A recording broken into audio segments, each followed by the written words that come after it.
Support for The Gaming Outsider is brought to you by Manscaped, who is the best in men's below-the-waist grooming champions of the world. Manscaped offers precision-engineered tools for your family jewels. Manscaped just launched their 4th-generation trimmer, the Lawnmower 4.0. You heard that right, the 4.0.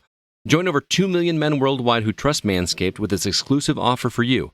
20% off and free worldwide shipping with the code THEGOCAST at manscaped.com. Hey there, GoCo. Episode 368 is here, and Zack is joining me to talk about games we like to play when we're in desperate need of some stress release or therapy. In news, Nintendo finally gave us prices on the expansion pack for their online service, and we have some interesting reveals from the weekend's DC event. You'll also hear our impressions on the Jackbox Party Pack 8 and Demon Slayer, the Hinokami Chronicles. This is The Gaming Outsider. Greetings, programs, and welcome to episode 368 of The Gaming Outsider, a video game podcast with a focus on our incredible community. It's Monday, October 18th. I'm your host, Scott Clark, and joining me is my good friend, Zack Parkerson. What's up, man? And then there were two. There were two, yes. Unfortunately, it is just the two of us this week. I'd say sorry, but hey, you get the two of us, so it's all good. Right. Yeah. We actually spoke to CB right before recording, and I've never seen the man look more tired in my entire life. I think I could have. I've never seen any human look more tired. Yeah. For those that aren't aware, CB has recently purchased a house, so he's in moving mode, and he works 24-hour shifts as it is. I was shocked. I said, "Dude, just go to bed. Zach and I got this." So you're going to hear Zach and I talk this week. But let's jump right into it, man. You've been catching up on any games this week? Yeah, I'm continuing very irresponsibly with my time to play my way through the No More Heroes franchise. Okay. This is the third one, then? Don't say that. Suda 51 would hurt you. So this is Travis Strikes Again No More Heroes, which is emphasized as not being No More Heroes 3. Even in the beginning of the game, they let you know, hey, this is not number 3. All right. Which is weird because it's a pretty direct sequel. But it is a spin-off in that it is like a top-down arcadey game instead of a little hack and slasher. Came out a couple years ago, but it's really fun, man. I think even you would like it. If there was a No More Heroes game to enjoy, this would be the one for you. Oh, really? Because okay. There are 7 different. So basically, the conceit is there's a evil video game console that didn't get released to the public, but Travis has purchased it, and he's also trying to track down these 7 video games that were made but unreleased for it, and then each one of them is like its own kind of throwback game. That sounds like a really cool premise. It is. It's really cool, man. And then like the story scenes are like old text adventures kind of thing. It's just really fun. It's like a celebration of video games. There's a bunch of t-shirts you can customize Travis with, right? But they're all different indie games. So you can wear a Hotline Miami shirt or a Salt and Sanctuary shirt. It's pretty cool. That's what platform is it? Is this PlayStation 4? I think it is on PS4. I'm playing it on Switch, where it was an exclusive originally. Oh, okay. But I think it's on PlayStation Xbox now, which would make it the only one. But it's just a lot of fun, and it's kind of weirdly introspective. I think you can tell that it's been 10 years and the director has gone through some stuff. Mm-hmm. I mean, like it feels like Travis has aged in the 7 years that happened in real life between No More Heroes 2 and this game. Like the character himself has aged? Yeah, because he's just kind of like bummed. He's like hiding in the woods alone, and because of his life of violence, he can't see his wife and kid and stuff. It's kind of a sad, introspective game. Wow. Can I jump right into this one, or do I need to play the other 2 before it? I would say you could. Okay.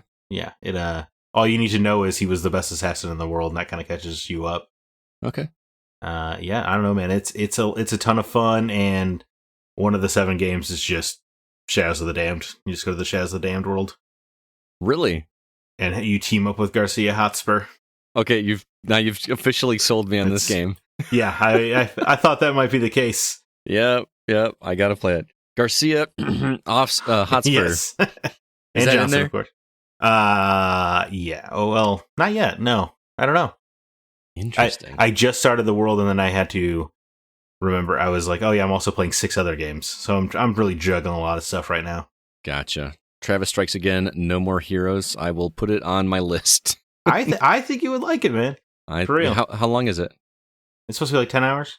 Oh, perfect. Right. That is what I like to hear. Perfect. And speaking of 10-hour games, I did finish Metroid Dread this week. There you go. I finished it in about 4 days. Could not put the game down. I'm hearing the last half hour or so of this game is just miraculous. Dude, it's so good. Remember how I talked last week about how the bosses are very much not like typical Metroid bosses. You played Super Metroid, right? Yeah, it's a good thing I listened last week because I wasn't on it. But I actually did listen to your episode. No, I know you listened to. That's why I said it. Yeah. we did miss you more than you think. I know. No, I was mentioned. I felt like the prettiest girl at the ball. I was mentioned quite a bit actually. No, but you remember how like in Super Metroid, the bosses were very, just survive until you run out of, like, as long as you have enough missiles and enough energy tanks. It's all about missiles. Yeah, as long as you were fine there, you're okay. And kind of to an extent that works here too, but the cool thing is that your charge beam actually works as a missile in terms of like your regular beam will not damage a boss, but a charge beam will damage the boss. Not as much as a missile or a super missile, but it will still do some damage. So you still can beat the boss if you run out of missiles. But I never even came close to running out of missiles, and I wasn't running. Anyway, the point I was making is that these bosses are very much memorize the pattern, and it's not always the same pattern. They'll go in different methods, so you never know. It's just a reactionary game, in terms of whatever the boss does, you have to do a certain reaction to it. And like you said, the final half hour, I kind of saw it coming where they were going, and I think you'll pick up on it pretty well when you play it, Zach, because where they go is a pretty interesting place, and the final boss is a badass. Yeah, he is, and he's a 3-stage boss, and he earns that final blow. Like, it is a tough battle. It took me several times to get through it, but once you get it down, it's just, it would be a speedrun situation. It's pretty good. And it was a lot of, and of course it's got the chase sequence like they do, like all the games do at the end, which is nice, which is cool. And so Metroid and Halo, you got to end every one of them with a chase sequence. Yep. And I feel like there's going to be another one. I mean, it ended in a way that was satisfying, but left the door open for more. Did you see the sales numbers on this thing? I didn't. No, are they good? So not only is it the best Metroid launch, but it's also, people are buying up the old games now too. Oh, really? But like new versions of the older games, like old Metroid games are charting again. Oh, wow. Like, where are they buying them? Like, because you can't even buy them on Switch. Are you talking about like the actual? This is UK numbers, so I don't. Oh, okay. But the fact that it's happening at all is nuts. So like, the Metroid excitement is skyrocketing.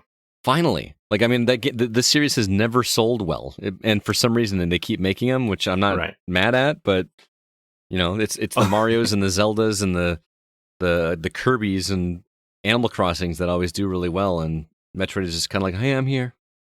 I love it whenever they announce a new Metroid, Nintendo basically passively aggressively is like, yeah, these don't make a lot of money, but we make them for you guys. I love it. This is one I could see picking up again. There's a hard mode that unlocks after you beat it, and man, that's got to be tough because the game is tough as it is.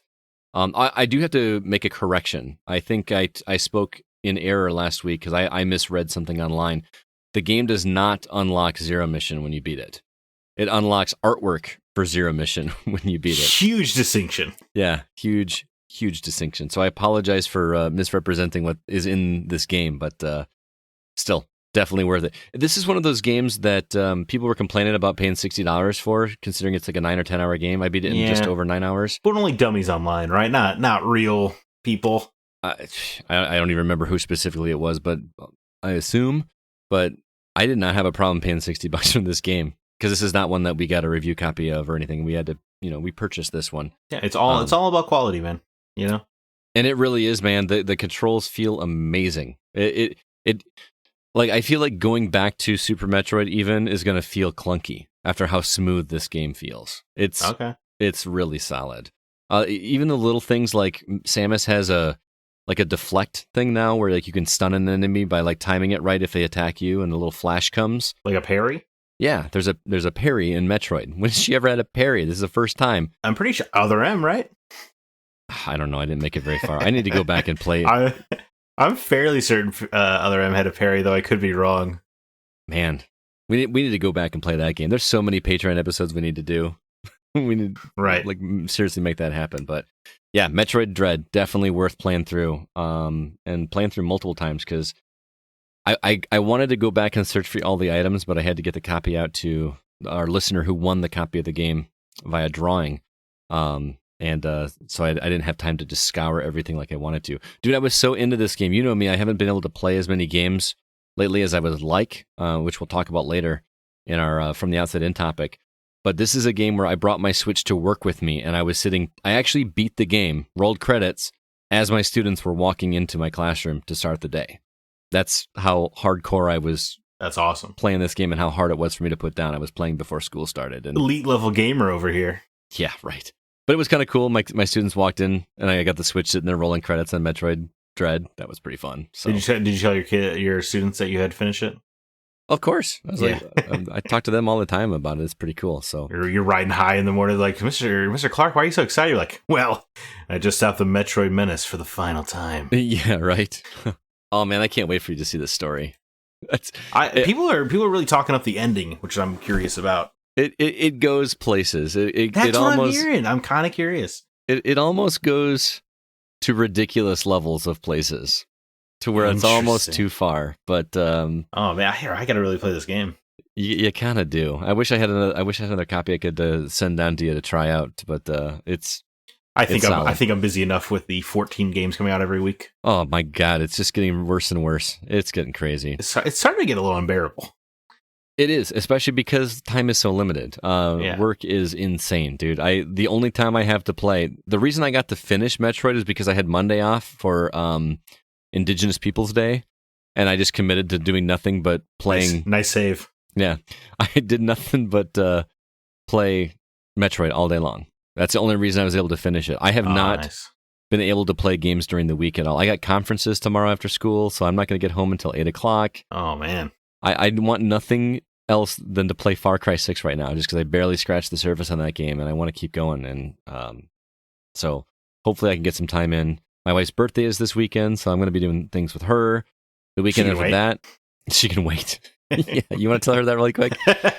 The weekend after that, I'm actually going to the Pinball Expo in Schaumburg. You probably heard me on the show last week. Yeah, mention that he's not going to be there, unfortunately. Grant's not going to be there, but I'm going to meet the guy that also works with him, which is going to be kind of cool. And a Metroid table just sounds amazing. If he's half as cool as Grant, you'll be in good company. Exactly. I'm looking forward to it. Well, let's go ahead and jump into the week's news.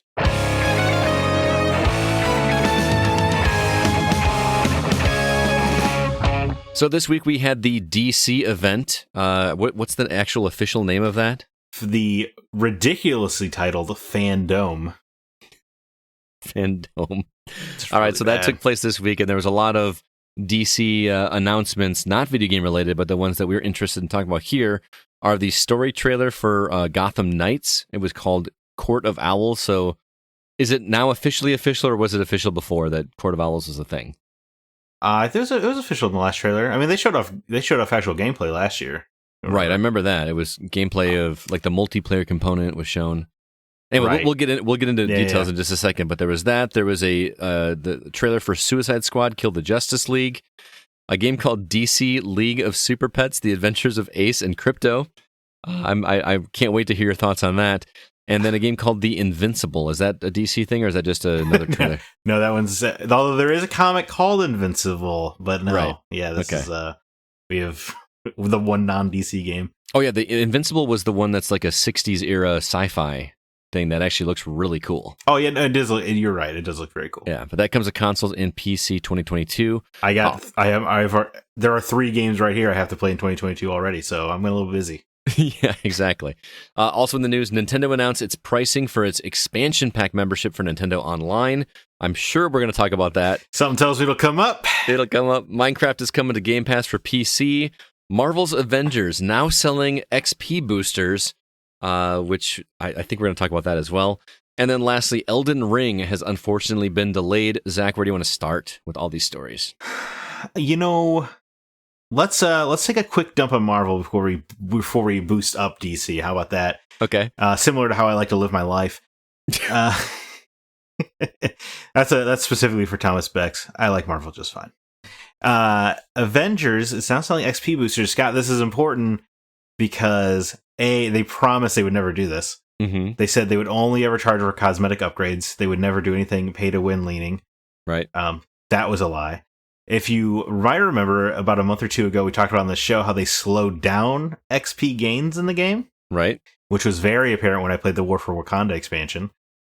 And not only that, but they also said like their hardest content to date is coming with this discordant sound raid. So They cut XP. They're making high-end max level content, but you can pay to get there if you want. Just trying to milk more money out of it. It's almost like a parody at this point. Yeah. Can you believe that they're doing this? I really can't, especially if they promised that they wouldn't. Right. Like you can't promise. Have people been calling them out on that online? Like you probably follow it on. Any Crystal Dynamics or Avengers game post is just everybody calling them liars. Oh, wow. Even if it's not Avengers? It's really bad. Like, it's like just a bunch of people going like, I kind of hope they don't do the Spider-Man content now because they're just going to ruin it. Wow. Like, it's pretty... All the fans they did have who were like, hey, it's a good game. But like, yeah, there are some shortcomings. Like, I think this is the last bridge that was burned. That's so unfortunate. I feel like Crystal Dynamics is not going to be trusted with a massive franchise like that ever again. That's why they're being loaned out to Microsoft. Right. Unreal. I had to bring this up because Avengers is just this hilarious situation where they took the biggest brand on the planet and made it just reviled video game. And they keep making it worse somehow. And you know what's funny is it still makes me want to play the campaign just to see. Hey, I stand by the campaign is really fun. Yeah. And I think the casting for the Avengers, although it is just most of the cast of Critical Role or whatever, it's a very strong storyline. It doesn't really end because, it has to, prop up this end game content that they're ruining, but it was fun. So sad. Remember how hyped we were for that game when we first saw it? They showed us a campaign. Yeah. that's why. Like that opening level especially is brilliant. Mm-hmm. It's so good. But in not more interesting, but in happier news, you want to talk about DC? Yeah, definitely. Also, I wanted to let's just start with League of Super Pets real quick because I added this one to the format. It was like a 45-second trailer during fandom. I think most people missed it. I don't know. I assume you have not seen the trailer, Scott. Oh, I've been getting press releases about it all week. Did you watch the trailer? No. It looks like Star Fox. Like original Star Fox? It's an on-rails shooter. Okay. Where you you're flying through the air as Crypto. I don't even know who Crypto is. That's Superman's dog. You're playing a Star Fox game as Superman's dog? Dude, it looked kind of cool. It doesn't look, I would not pay full price for this game, but I don't know, man. It looked pretty fun. We don't get those games. We don't get Star Fox games anymore. That's what I'm saying. Nobody makes on-rail shooters. I reviewed one months ago, and I won't say now because I'm going to trash talk it right now, but I wanted a game like that, and I thought that's what it was going to be, and it wasn't. It was kind of all the chorus is coming. Yeah, although it doesn't look. It looks like it jumps between on rails and which I guess Star Fox 64 did, right? Between the on rails and open area. Yeah, so all range mode. Right. Absolutely. I mean, it was just like for boss battles or whatever. Yeah, no, it was cool. Man. I miss Star Fox. I want to know what you thought of the Suicide Squad trailer. I thought it looked cool. I mean, it looked very much in the tone of the more recent movie, but again, we didn't see any gameplay. That was my thing, man. I'm like, yes, the tone is correct. That penguin bit at the end of the trailer had me cracking up. Oh yeah, where they're like, he's getting away, and they just keep zapping him. And Waller's like, did I get him? Like, no, he's sprinting, man. You got to get him again. Like, zap him again. It's so funny. But yeah, I have no idea what the game is like at all. Right. And that's very frustrating. Well, it was frustrating with Gotham Knights, too, because we've seen gameplay of that, but they didn't show any gameplay in this one. That's why I was okay with this trailer not showing gameplay, because I know what it's going to play like. Suicide Squad, the teaser was fine last year, but I kind of bummed not knowing what I'm going to be doing. Mm-hmm. I'm also still mystified that Suicide Squad is in the Arkhamverse and Gotham Knights is not. Right. I just can't wrap my head breaks when I think about it. I will say the Suicide Squad, it was very cool seeing, because evil Superman is such a ridiculously played out trope at this point. Mm-hmm. It was nice seeing evil Justice League.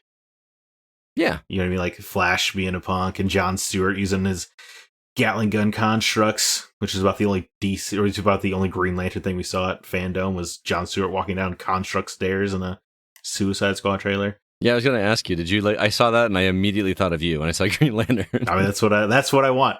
I want everyone to think of Green Lantern and me together. Yeah, pretty much. But I mean, pretty much every tweet you like has something to do with Green Lantern. Not only that, I have a separate Twitter where it's just a Green Lantern feed. Oh, really? Yeah, it's nothing but Green Lantern. And then you hop over to your main account and search that handle and like it. Yeah, it's pretty bad.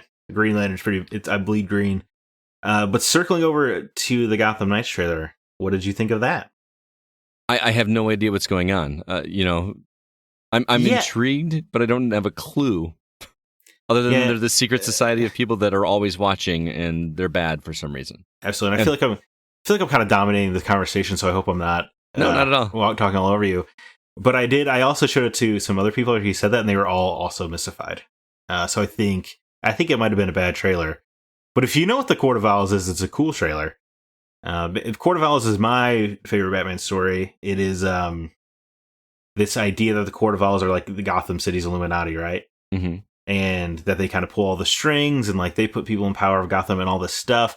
And they've essentially just allowed Batman to operate because it helps them get rid of criminals or whatever. Mm-hmm. And, it makes their goals even easier. But in the comics, this really works because, because Batman, it's his city. He occasionally says, "I am Gotham," right? Right. And it just like totally breaks his psyche to know that these people they've allowed him to do that, right? Like it was never the city that he thought it was. Oh, okay. And I it's like that. really awesome. And they put him in a labyrinth and he goes crazy. They actually break the Batman psychologically, which is where I assume Bruce Wayne is in this game, because he's definitely not dead, right? You don't sell a game with dead Batman unless Batman's coming back to life. It's got to happen. I mean, it's inevitable. So I assume he's captured by the Owls. But unlike the comic, which is very Bat-centric or whatever, this is like all about the Robins, and I think that's super cool. And also lends to easy DLC where you could play as, the other sidekicks that he's had as well. I think the game has a lot of potential. My thing with this game is the gameplay that we saw in a trailer months ago.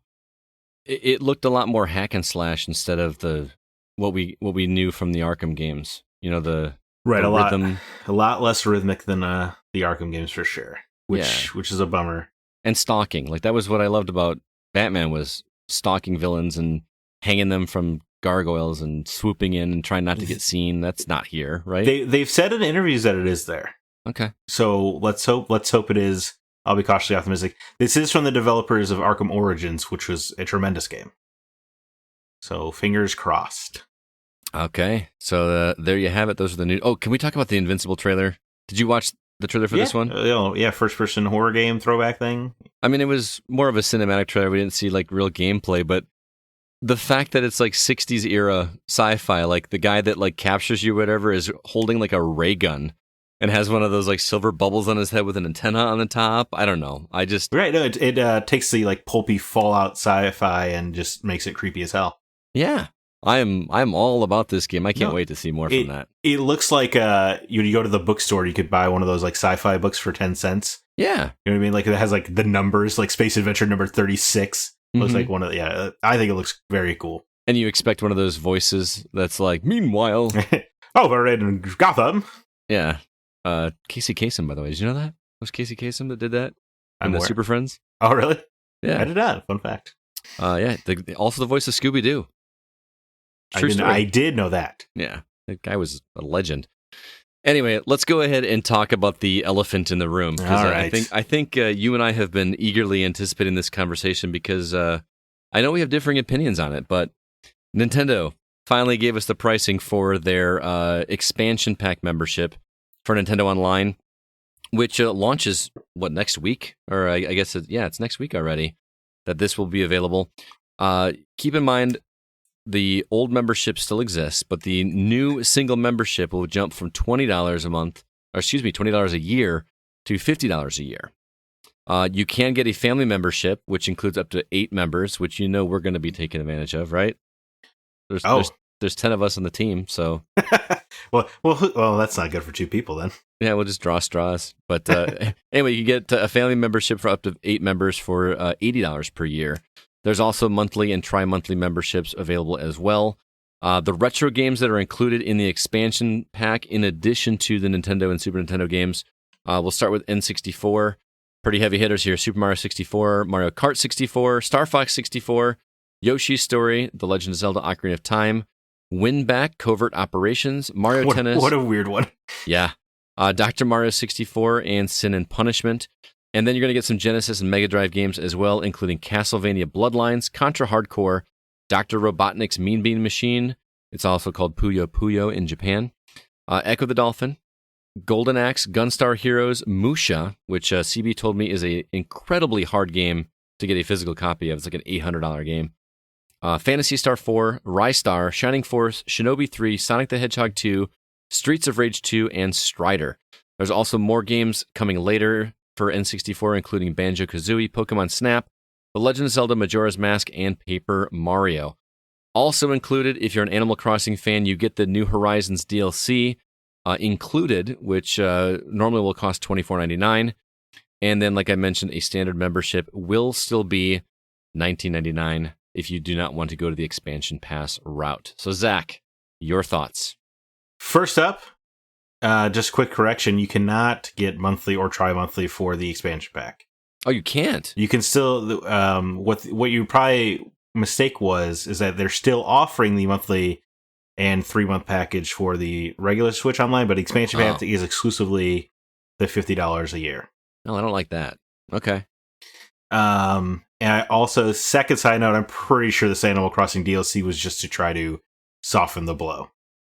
Well, probably. Because I think they jump, whatever our disagreements are about to be, I think the price is higher than anyone was expecting.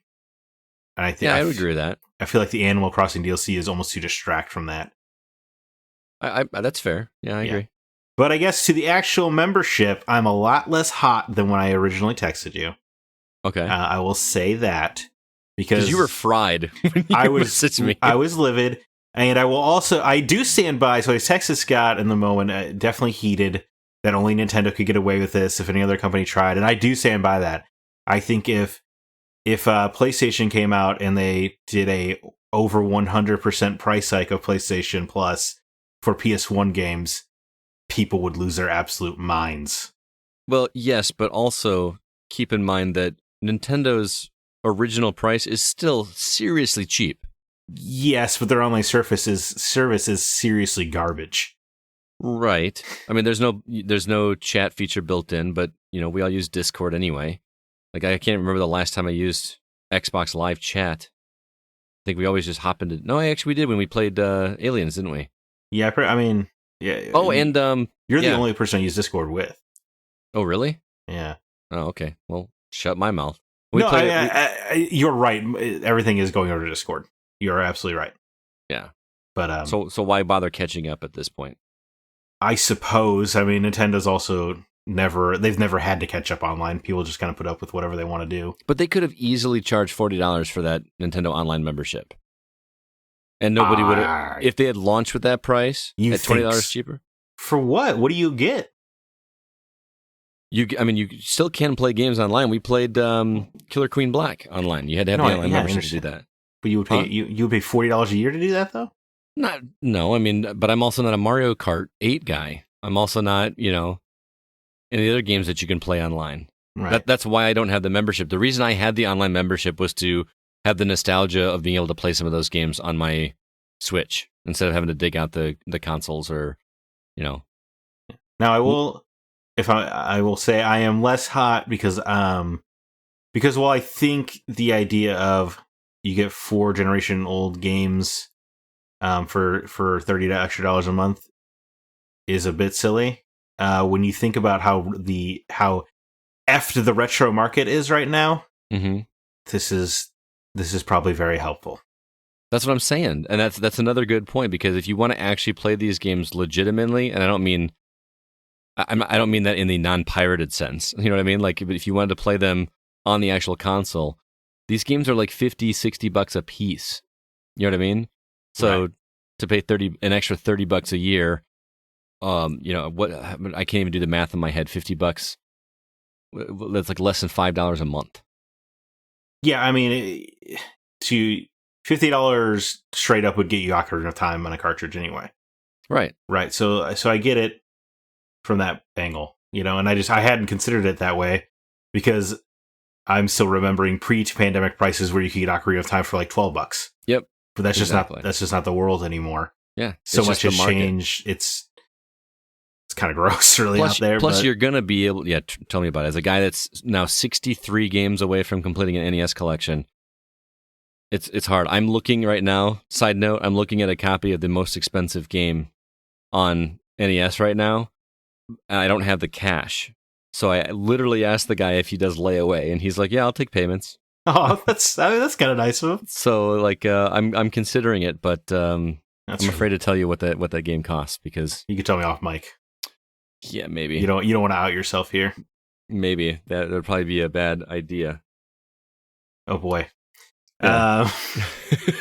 But you know what? Sin and Punishment, I don't think had a Western release originally, right? So this is that's very exciting as someone who's always been interested in Sin and Punishment. So I could finally do that. That's another on-rail shooter, of course. Yeah. So I mean, as hot as I was, and I do stand by, only Nintendo could get away with this. Well, I mean, and I was going to bring up a point of that too. You mentioned like you said PlayStation Plus. PlayStation Plus is already $60. If they more than doubled PlayStation Plus, that's a different story, right? But even if let's say they just kicked it up to $90, and you got a PS1 library, I'm pretty sure people would be pretty upset. Yeah, and I think I know you're a Sony guy, but this is going to make me sound like a Nintendo fanboy. But in my mind, Nintendo games hold up better than PlayStation 1 games do. Right. Do you think that for 64 games? I mean, No, that's fair. 64 games, but the Nintendo, Super Nintendo games and the Genesis games. Yeah, no, those are all absolutely timeless. And I mean, I love most of these 64 games they have on here, actually. And I mean, it would be pretty easy sell for me to pay $30 to get PS1 JRPGs, right? Like, I understand. If those were there, if those were in the selection. Right, yeah, if you don't have Squaresoft, then the whole service is kind of bust. Right. Honestly. But I've definitely come around to understanding it. That is such a huge hike. It is, but I don't know how their family membership works. Is it you just choose like 8 random accounts and it just works? I am looking into it because I think it was Kevin that I was talking to, either Kevin or Nate, because we were talking about it when we were at D&D night the other night, and it says something about there's no asterisk underneath it or anything like that. Right, so it's not like Hulu where it's zip code like restricted or whatever. Right, which is crazy. So if that's the case, then that's going to be a problem. Although, why would you need 8 accounts in one home? Well, it's for your family. All right. A household family. That big a family. But let's look at it that way. If we are able to do that and do a family, like come together as a family, $10 a year? Right, of course. I mean, that's just stupid. Hey, you know what? Not everyone has 7 friends. That's okay. I think for $10 a month, I think I'd just like find 7 friends. Right. There's going to be people in like online forums that are like, "Hey, you want to buddy up?" Just chilling on Reddit trying to get a family membership going. Even if you like just got it at half, even if you had one person and dropped it down to 40, that's only double the price of the original, which makes sense. You know what I mean? Because you're actually not getting double the games because there's a stupid amount of Nintendo and Super Nintendo games on that service. Like, have you ever looked at like the sheer number of titles that are in there? Of course, yeah. I mean, there's a bunch of garbage titles. They keep adding ones that people are like, really? Yes. Like what's that going on there? But I can't wait for Quest 64. Oh my god, I was so excited for that game. Oh, me too. I was like, finally an RPG on Nintendo 64. Yeah. Final Fantasy 7 could suck it. Yeah, right. Oh my god. I think the first Final Fantasy game I played wasn't Crystal Chronicles on 64, and I was like, this is the dumbest game. Oh, wait, no, was that? No, that was GameCube, right? Oh, it was GameCube. Were you carrying the bucket around? Yeah. It was a 4-player game, but one person was dedicated to just carrying a bucket so y'all didn't die. That sucked. Yeah. That sucked. Really annoying. That was whoever thought that was a good idea. But anyway, I'm glad that you've come around on it, but I'm kind of bummed because I was looking forward to like disagreeing a little more. We never do that. I think the Animal Crossing thing's dumb. I think that you can't do monthly is like insane to me. Well, because what they don't want you to do is like for people like me that just want to play Ocarina again on my Switch. Sub for a month and then beat it. Yeah. But because that's what I would do. Or I would get it and just never play it. Because that's what I do. So at this point, it's almost like a Nintendo Game Pass, huh? I don't know if that's fair, because if you're getting new Switch games on it, that'd be a different story. So you get Nintendo, Disney Plus. But I feel like people use that mostly for nostalgia. But anyway, I guess there's really not a comparison. What would you think would be a fair price for a Xbox Game Pass version of this, where you get the Nintendo games as well, day and date, like we do with Xbox? I'm sure Nintendo think the fair price would be $300 a year. Yeah, but what would be a fair price that makes sense? I don't know, because what does Game Pass cost for a full year? 100? 120? Boy, it's $10 for a month, right? I think it's 15 for Ultimate, right? Right. 15 times 12. I don't remember. It's been so long since I purchased it. Yeah, I don't know, like 100, 150 a year, probably. Could that be the next step we get from Nintendo? Them doing that kind of service? That's Nintendo would be the last to do it for sure. Well, yeah. I mean, Sony's getting closer, right? They're starting to put God of War and Uncharted and stuff. I know it's not brand new, but it's not like retro games. Yeah. I don't know. See, the difference is that physical games of Nintendo always retain their value, right? Right, because Nintendo refuses to cut them. Right. So, man, I would love to see that happen, but I think we would see a partnership between Nintendo and Microsoft before that actually happens. I think that has to, at some point, be coming, Maybe that's what they're holding out on. That's a pretty good idea. They appear to be building a bridge. Seems that way. Well, let's move on. We had do you want to talk about these other stories, or do you want to just move on? I mean, Minecraft coming to PC, I think is cool, and it's funny because Minecraft's the best-selling game ever. So, I mean, why not? Who doesn't have that? Why not be on Game Pass now? I think it's great for schools if you just had a Game Pass subscription for a school or something, because you could just buy one copy of Minecraft instead of an education copy of Minecraft. How would that work? How could you have multiple kids playing? Can you not? Because you can share with at least one account, right? I suppose. It would cut the cost. I mean, that game's like a $20 game, so. Yeah, maybe I'm just overthinking it. I think it's great. Yeah. Still never played it. I played it on Vita. Oh, really? Oh, yeah. Perhaps the weirdest console.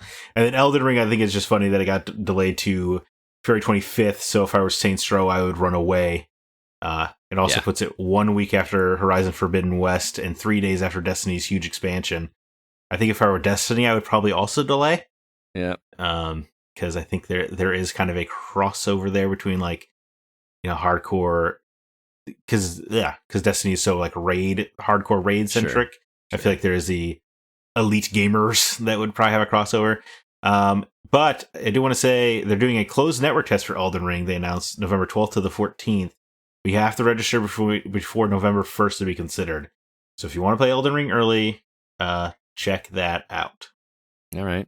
I think Horizon's going to win out for me out of all of those anyway. So yeah, I mean, it'll be Elden Ring for me for sure. It's really kind of funny to me that Horizon 1 I blasted through just so I could play Zelda.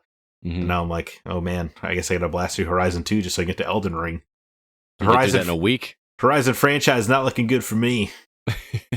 Maybe that's why you didn't like it as much as me, because you had to. I've said that on the mic. I have said that on the mic that I need to give that game another fair shake. You think you could play it again before? No, you won't play it again before. Not with this calendar. Yeah, it's insane. That's what's a bummer, man. Is we're gonna get to the releases here shortly, but it's Halloween season. I really want to play a spooky game. Yes. I've been wanting to go back and play Dead Space 2 again. I want to do Alan Wake now that's remastered. Perfectly times up for Halloween. I have Alan Wake sitting on my console right now, and I can't play it. And it's just I feel obligated to play new stuff, and sometimes I just want to go back to the well and have some fun and stream some Dead Space and I don't know, see if I can interact with the community and stuff like that. But there's just no time. There's just no time unless I take a day off, and I just can't afford to do that. But right. Anyway, moving on. Want to remind everybody about our Patreon. If you'd like to help support the show, head over to patreon.com/thegocast. It's how we pay for the show. and we do appreciate that. It's also how we purchase review copies, and which we in turn then give away to you guys. We gave away, what did we give away last week? Last week, the copy of Metroid Dread. Right. What else was there? It was the Hot Wheels Unleashed, and then a copy of Deathloop, which hopefully those people got their games. By the way, do we do Far Cry? We haven't done that one yet. I haven't posted that one yet. Okay. I'm gonna have. I didn't say anything. No lips are sealed. What are you talking about? No, I promised to do it last week, and last week with conferences, it just got away from me. It takes more time than you think to put those things together, but we do have that will be up before the end of the month. So we're giving away November's game in October, and it is the Steelbook edition. But so stay tuned for that. By the way, the Hot Wheels Unleashed game, I mailed it on, I don't remember what night it was, but it was at night. I went to the post office at 5:00, and the winner, I believe it was Jeremy Coy, sent me a picture the next day saying, "Hey, game showed up. Thanks, appreciate it." Took his bite picture and posted it online. Insane. Yeah, that's crazy. Showed up the next day delivery, but you must be you must be so proud of the bite picture. It's become a thing, and I haven't really pushed it. It's people just keep doing it. It's just kind of stuck, and I'm gonna start. I'm just gonna start biting random when I buy a rare Green Lantern comic. I'll send you a picture of me biting it. Yeah, except those are. I don't want your teeth marks on those, but yeah, I probably don't. Bite the plastic and just hold it between your teeth. the nibblest of nibs. Right. Don't want to damage it. It's got a 9.8 water rating. Anyway, but we do thank you guys for that help by offering some bonus content. If you're a $3 per month level, you get one extra bonus episode. If you're at the $5 level, you get 2 bonus episodes. We actually have 3 episodes in the hopper, and our producer has told me that they are going to be released this week.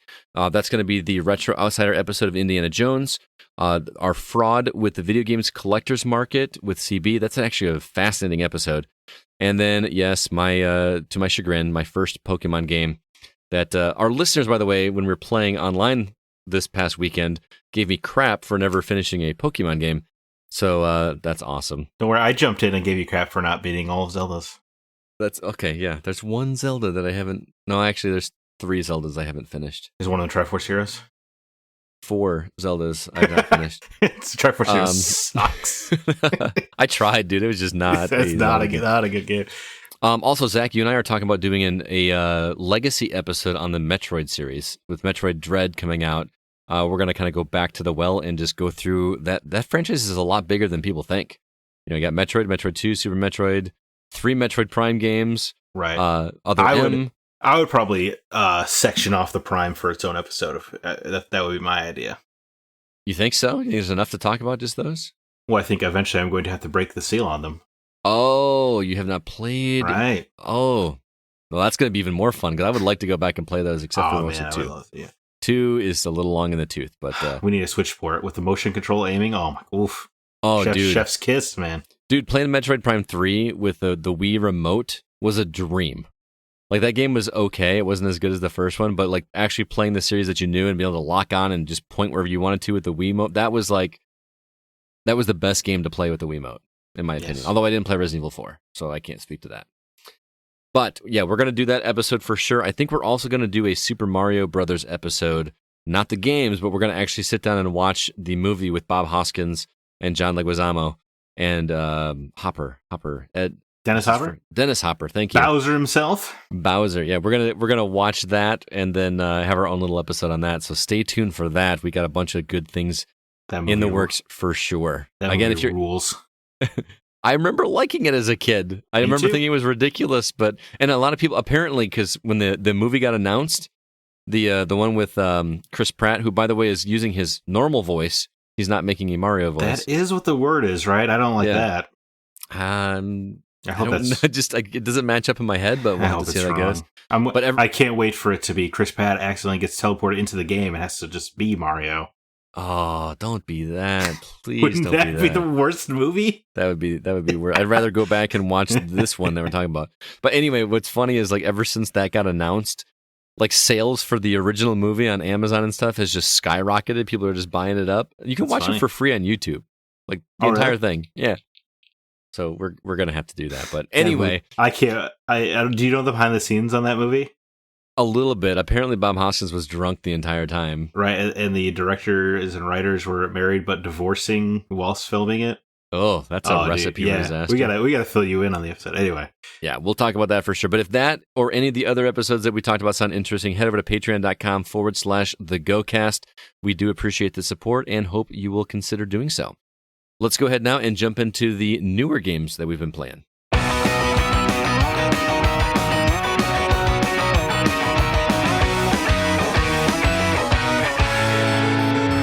All right, Zach, this list is slightly smaller. You got some good news for me? Can I take a break again this week and keep playing Far Cry, or what's up? Let's hope. Yeah, someone's got to play Far Cry. Right off the bat, we have a horror game Inscription coming to PC October 19th. You yourself can start every video by saying, "Hey guys," and ending it with "Smash that like button" with YouTuber's Life 2 going to PS4, Xbox One, Switch, and PC October 19th. I've gotten so many emails on that game. They really want us to play it. Yes, they do. Which I feel very honored, but no. Sequel to JRPG The Caligula Effect 2 comes to PS4 and Switch October 19th. Into the Pit, which will be coming to Game Pass, is coming to Xbox Series consoles, Xbox One and PC October 19th. Huge YouTube sensation from like 12 years ago, Corpse Party, is being remade for modern consoles on PS4, Xbox Series consoles, Xbox One, Switch, and PC October 20th. That is another conspicuous game where the PS5 version is not ready with the rest. And again, I don't have the answer for what this means, and it's only happened a handful of times, but it's weird every time.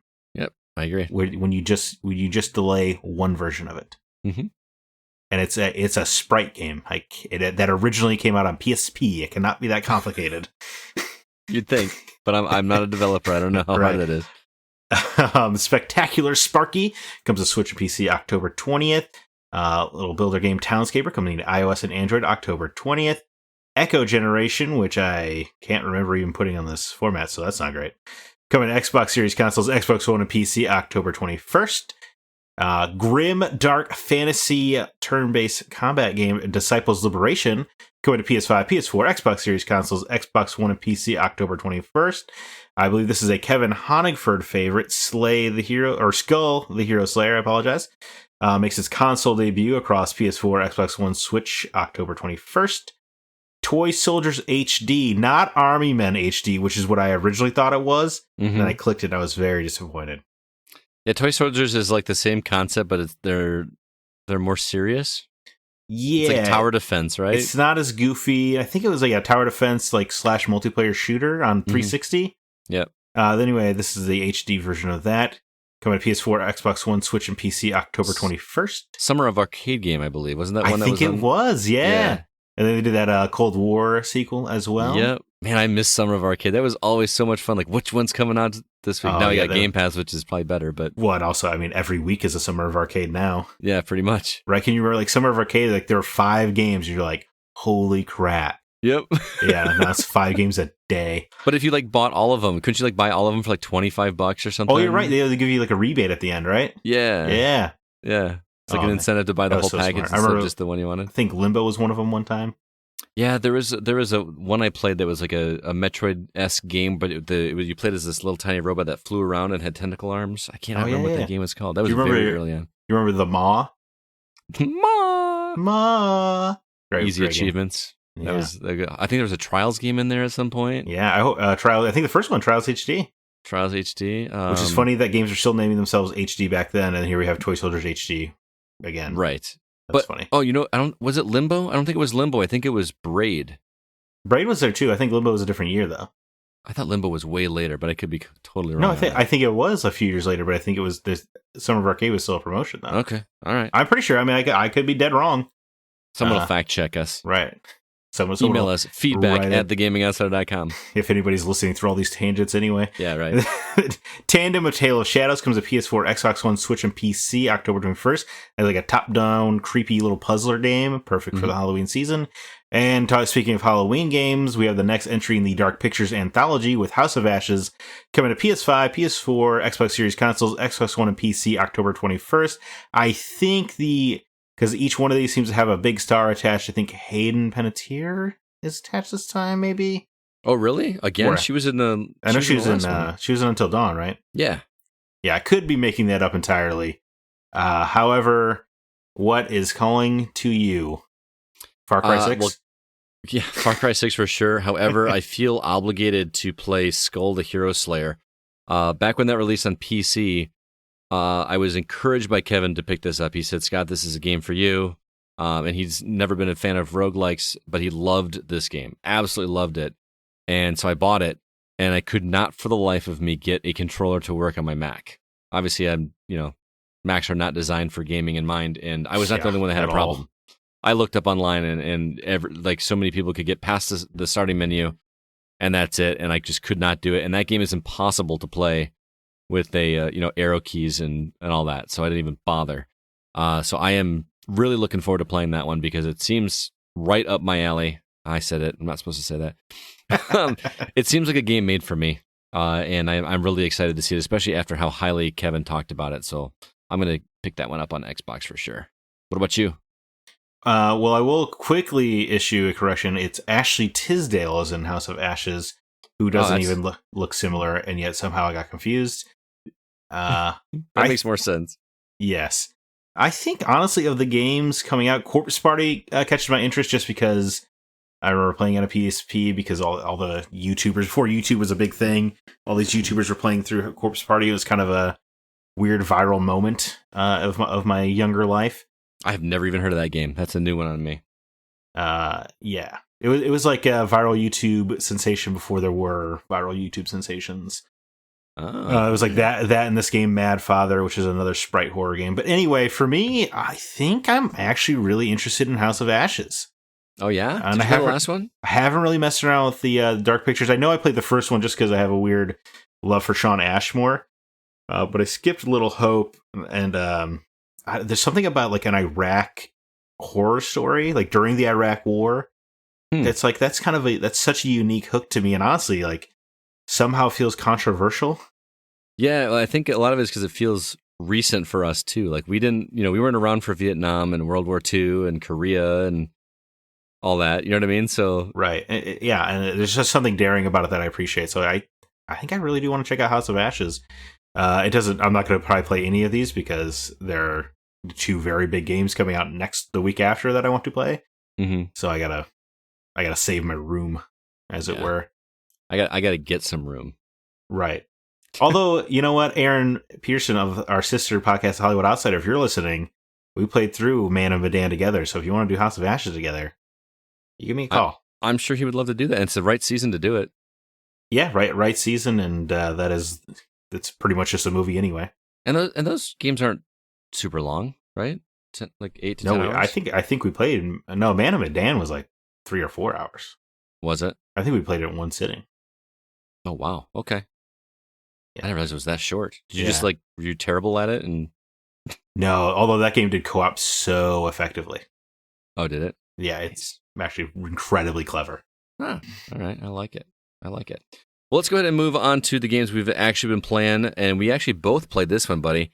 Played it together. We did play it together. Look at us, man. We're on a hot streak playing games together this past I know. We had Alien. We played Aliens together, right? Aliens, and then Lemon Skate, and now Jackbox Party Pack. I mean, dude, we're making a habit of this. Are we friends or something? What's going on? I don't know if I'd go that far. But, yeah, that's right. That's kind of gross. I'm sorry. Anyway, this is like an annual tradition for me over here at the Gaming Outsider is to play the new Jackbox game every season, and it's about this time of year that they come out. And this one did not disappoint. You came in a little bit late. So you didn't. I think you missed the first game. Is that correct? Yeah, it sounds right. Yeah. You started without me. Yeah, because you were running a little bit late or something. But the first game is Drawful Animate. You remember Drawful? That was sure. a popular one. I feel like that's the talk of the Jackbox Party town. Yeah, Drawful's fun, but I'm terrible at art, and it's kind of worn thin on me. But they revitalized it a little bit by adding animation. So instead of drawing one figure and get everybody guessing it as to what it is, you're drawing two figures that animate, and you can actually change the speed of the animation, which sounds like it would be tough, but they do something really smart. You draw your first picture, and then you flip over to the second picture, and it actually puts like a really dim version of your previous picture right behind it, so you can kind of draw over it to make some of it look the same, but animate different parts of it. I thought that was pretty clever, but at its core, it's still the same game. Can I interject real quick? Yeah. Do they have You Don't Know Jack in these packs at all? They do in some of the older ones, but this pack does not have You Don't Know Jack. So There's not a straight trivia game. They kind of... I didn't know if that was like a staple for the like a throw me. No, not a Jack. I mean, it says Jackbox games in the title, like Jackbox games. Right. Well, and I think Cookie voices some of the stuff, but yeah. Okay. Yeah. So no Jackbox games. I do kind of miss those, but there's not much you can change on that formula. No, I know. That's why I feel like it should just be a bone they throw you every year, just like updated trivia questions. Yeah, that'd be fun. That'd be Even nice. just like do the same game, but right, yeah. So Drawful Animated is pretty much the same thing. If you like Drawful, this is just a step in a better direction. Making it animated is fun. The phrases that they give you are very vague and random. Like I can't. There was one that we had like, how in the world do you draw that? Like one of the answers was seriously something, a super vague answer. Yeah, it was like vague and broad. I remember I was watching the stream. Yeah, and I was like, how in the world do you draw that? That doesn't make any sense. But it still makes it fun because you got to put something, and then nobody's going to think that's the real answer, so everyone's going to get points for getting their answers picked. It's fun. The second game in the pack is a game called The Wheel of Enormous Proportions, which you did play this one with us, correct? Right. I think this is my favorite one in the pack. I think it has fun fantasy stylings. That too, yeah. It's almost like medieval. Yeah, I was playing as a witch character, for instance, although I guess it doesn't really matter what you look like. I think Nate was a paladin or something. Yeah, it's just totally just pure aesthetics, right? Right. But the thing I liked about The Wheel of Enormous Proportions outside of the name is it's a good combo of knowledge and luck, right? So basically, how you win the game is you don't get points for getting trivia questions correctly. You only get points by spinning the wheel and getting lucky and having whichever spot you pick on the wheel, getting selected. It's like Wheel of Fortune, except if you could stamp your name on like each like triangle right of the wheel, and if it lands on that triangle, you get points. Yeah, which is it reminded me of Trivial Pursuit, like with the wedges. Yes, like they look like that. Yeah. Yeah. So to earn wedges, you have to answer trivia questions, and it's not just like a regular trivia question. It's like out of these 15 answers, select the correct 10 ones. That are like all of the ones that are a vegetable related to the grapefruit, or I don't know, something like it's just something super random, and you're guessing for half of them. But whoever gets the most correct answers, gets 2 wedges. The person in second place gets 1 wedge. So you're just constantly trying to get these questions correctly, and then you go to the wheel and you place your wedges on whichever parts of the wheel you want to, and if you get selected, you get points, and the first person to 20,000 points wins. I don't know. I just thought it was super fun. I love random stuff. That's part of why I like D&D, is I love the dice rolls. And this is a, kind of like a dice roll in that there's like chance involved in it. And I don't know. I like games of chance. Yes, all right. I liked that one of the trivias was matching countries to their dumplings. Yeah. Right. So like for India was samosas, or Japan was gyoza. That was fun. Which I had no clue. You knew a lot better than I did. There's one that's like how you say Merry Christmas in each language. Oh yeah. It was like an I love you one as well. It was fun. Yeah, it was good. It's very random stuff. I think the group favorite, though, was Job Job. Which you got a lot of laughs on this one. We did get a lot. Job is a game that on its surface looks like it's going to be the most ridiculous thing you're going to play. But once you understand what the game is going for, it is just enormously hilarious to play. So basically, I'll say the first half of your first round is probably going to suck. Yeah, I was kind of like, oh boy, we got to get out of this. But it does come into its own. Yeah.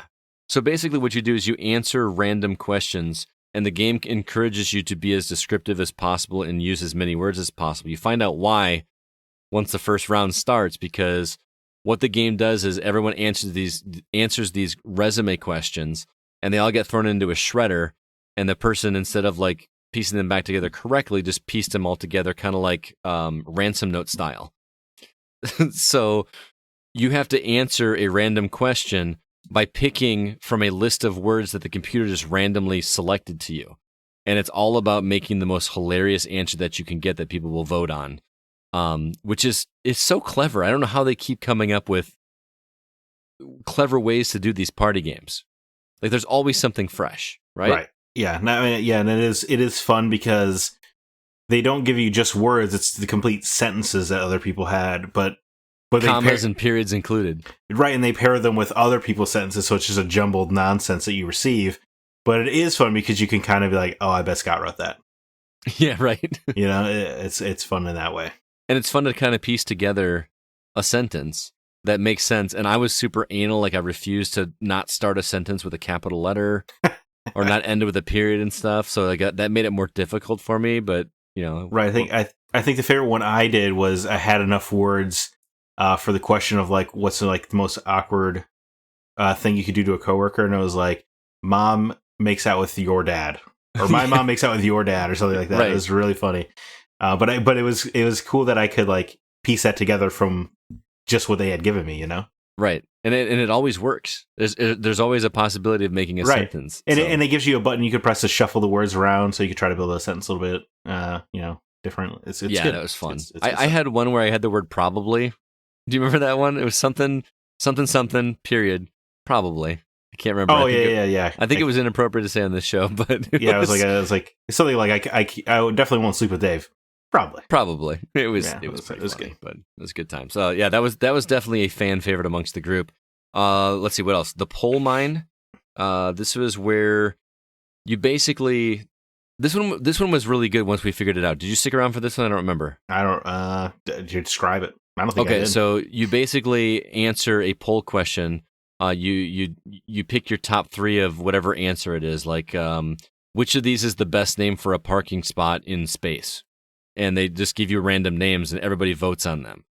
And then what you do is you have to everybody's split up into 2 teams, and you're basically guessing what order the other team ranked them in by total points. So it becomes a behind door number 3 kind of thing. I think that they said this one was the number 1 answer. And the door opens and you either get a monster or you get a torch, which is like the thing that you want. And then they change it up and they say, okay, now for this round, we want you to not pick the number 1 answer. We want you to pick the number 2, 3, and 4 answer, which is a fun change because now you're not looking for the number 1 answer. Right. I don't know. It's just, it was really clever. That was one that I thought I was not going to like going in. And then once we played one, I was like, okay, this is pretty cool. I actually really enjoyed this game. So you did not play that one? No, I didn't. I have no recollection of that. Okay, because I know you had to duck out early. But that one was good. I had to wake up early, man. You had to wake up early. And the last one is a game called Weapons Drawn. I will say that this is the game that you probably, I don't know, I feel like we were playing it wrong. It did not click with me as well. It's the stinker of the year. Yeah, I feel like there's always one that just is okay. I think in theory this is a really clever game because when I explain it to you, you're going to be like, okay, that's a really cool game. It's almost like a Clue-style game where everybody murders somebody or you have an opportunity to murder somebody. And what you have to do is you have to draw your murder weapon, but your murder weapon has to include your, quote, calling card. Like you're a murderer, so you've got like a calling card that you leave on every crime scene or whatever that shows that you did it. So your picture has to have that calling card in it, and it's kind of hidden. So everybody then, when it's their turn to figure out who the murderer is, they have to look for your calling card by scouring the picture and seeing if it's in there, or looking through all 9 pictures or however many are in your group, and figuring out which of the murder weapons has your calling card in it to show that you were the murderer for this particular person, which is a really clever idea, but none of us could figure out what the game was trying to get us to do. I think it might have been because everybody was talking during the instructions. I don't know for sure. I have to give this one another shot. That happens with groups, yeah. Yeah, when you have 8 or 10 people in a group, it's hard to be like, hey guys, I'm going to learn the instructions. But, right. But I'm going to give that one another shot, but on the surface, that was my least favorite. To me, this pack alone is worth for the Wheel of Enormous Proportions and Job Job alone. Probably Job Job alone. That is just so much fun. So these is like $30 a year for these things, or 30? Yeah, I mean each one is $30, and they come with all 5 games. Highly recommend it. And the best thing, if you're not familiar with these games, only one person has to buy this game. You can play it however you want. Stream it on Twitch, which is what we did with our community. By the way, shout out to our community. Who was there? Cy and his wife, David Newman and his wife. Kevin showed up. You were there. I was there. Amanda. Yeah, Amanda and her boyfriend were there. It was a good group. We had a lot of fun, and I feel like, considering I put out the invite for that an hour before we started, and that many people showed up, was pretty cool. So we definitely need to do some more Jackbox. I want to play with some. I feel like the deduction one would be a lot better in person. I want to do more Lemnis Gate, man. I want to do some Lemnis Gate as well. So many games, man. Yeah, but I will say, from my perspective, as a noted introvert, it was a lot of fun. I like that you can be far away, right? I don't mind being in a group, but like when you're in a room with a group, you're kind of like forced into conversation situations. But like, I don't know, there's something about the distance of you streaming it on Twitch that if you are an introvert and you don't really like group settings, you can kind of just stay quiet when you don't feel like talking. That's true. It was kind of nice. And like I said, you don't even have to have an Xbox to play it. All you need is access to Twitch, watch me stream it, and then you play on your phone. You enter an access code, and you play right on your phone. You know, you'll want to hop in onto a chat, like on Discord or something. But right. Oh, man, using the AirPods like an expert over here. Oh, dude, those work so well. I use those over anything with my Xbox now. It's great. Yeah, it's my life was changed by buying AirPods. I kind of wish that there was a way to plug them in while you're using them, because I feel like they'd only last for about 2 hours or so. But they do charge fast. They do charge very quickly. This is complete tangent here, but let's continue. No, I know. I usually like play with one in one ear and have the other one in the case, and then once it starts to go dead, I switch. That's what I'm doing at work. Yeah. Now, whenever I'm making a mocha, I have a podcast going. Nice. Very cool. At least you get to listen at work. All right. True. So that is Jackbox Party Pack 8. That's a thumbs up for me for sure. Absolutely recommend it. I assume you're in the same boat. Yeah, absolutely. I mean, definitely you need friends, right? Oh, yeah. But other than, I mean, it's definitely fun. And we played it on Xbox, but it is available everywhere. Switch, PC, PlayStation. You can play that game anywhere you want to. Moving on, I want to hear about Demon Slayer, the Hinokami Chronicles, which you're playing on PS4. I watched the trailer for this, and I don't know, man. It is looking like these games are looking better than the animes at this point. Yeah, I kind of think so. I mean, so my relationship with Demon Slayer is that I watched the first episode of the anime and I wanted to kill myself. It's so bad. Wow. I couldn't stand it. Perhaps a bit hyperbolic, but I didn't want anything to do with it. But eventually I decided to check the manga out from my library and loved it. I thought it was absolutely great. Interesting. Just a format change. There's this thing that modern anime does, Scott, that anime of our generation did not do, where the characters like narrate everything they're doing. Oh. But like stupid stuff. Like, boy, if I don't dodge his attacks, I'll get ripped to shreds. You're like, well, yeah, that's how it works. Yeah. Or like, you know, the character Tanjiro would be like, if the only way I can stop this guy is to cut off his head. And you're like, yeah, that's how you stop a demon. You established that in episode 1. Why are we still talking about this? Anyway, very frustrating stuff. Can't stand it. And I think it's just to kind of stretch out the animes. Mm-hmm. But anyway, so the video game is kind of my first experience with the voice actors and seeing these characters in color and stuff like that. And it's been a lot of fun. They do still have the freaking narration that I want to put in earplugs or something. But it's a pretty fun way to experience the story of the manga. It is up for those in the know of Demon Slayer. This game goes out to the end of the Mugen Train arc, which no idea means what that means. Nothing to you. It was it's the biggest. They did season 1 of the anime, and then they did the Mugen Train movie last year, Scott. It is the highest grossing R-rated animated movie ever. It's the highest grossing Japanese movie ever, and it's the highest grossing movie of 2020. Holy cow. So Demon Slayer is an absolute bona fide hit. Quite like nothing probably since One Piece or Dragon Ball. Mm-hmm. But the game itself is an arena kind of fighter. So it's like kind of open environments. Very simple combo system. Nothing too extreme. I'm not a fighting game fan, right? And so a lot of this stuff doesn't bother me. But I was playing around with the characters and stuff, and I think if I'm a fighting game fan, I would not buy this game. Why is that? So a lot of the characters in the manga, right? They have different kind of like specialties. You know, like one character has like thunder, or one character has water powers that they use with their katanas. They're called breathing forms. Okay. But like three of the 14 fighters all have water breathing forms and they do the same attacks. Well, that doesn't sound cool. No, not if you're in isn't that what makes a fighting game cool? Is everyone has unique attacks? Yeah, and because of so there's just a combo system on one button on square, and then triangle is your special attack. You can kind of mix those up, and it's fun in single player. But in multiplayer, I think I would be kind of annoyed. Like, that's just not enough. There's a throw and a dodge, but there's really just not a lot of... There's no, like, roll forward punch kind of thing? There is a roll, but there's no combo associated with it just to get out of the way. No, I mean, like, roll, like a Hadouken. No, there's nothing like that. You just press triangle to do your special attacks. And there's a meter you can build up to do an ultimate, like, finisher kind of thing. Uh-huh. But that's about it. There's no... That doesn't even sound like a fighting game. There's no actual comboing. Yeah, and I assume... I mean, just where the anime is at compared to where, like, the manga is, like, there is just not enough diversity in the characters yet, but... So what I'm saying is, do not come at this game for a fighter. Gotcha. Right? Because it is from CyberConnect 2, who does all the Naruto fighting games, and those are, way more of an actual fighting game, but, like, this to me seems like it was built for the story mode.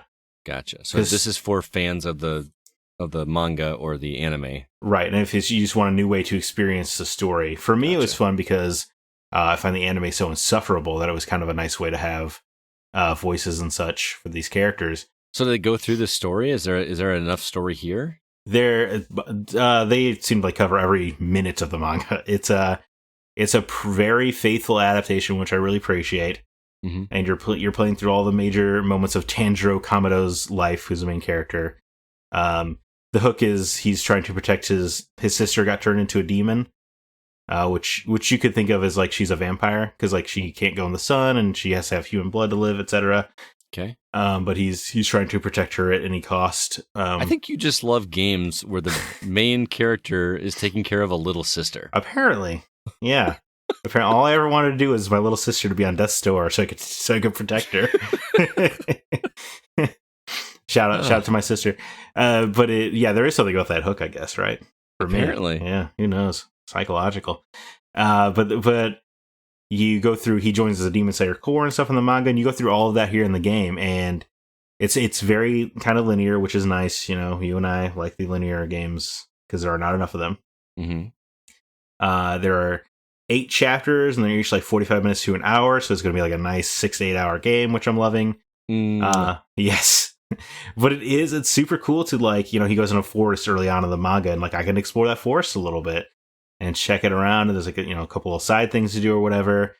What's neat is, in the manga he's going up against these like boss demons basically.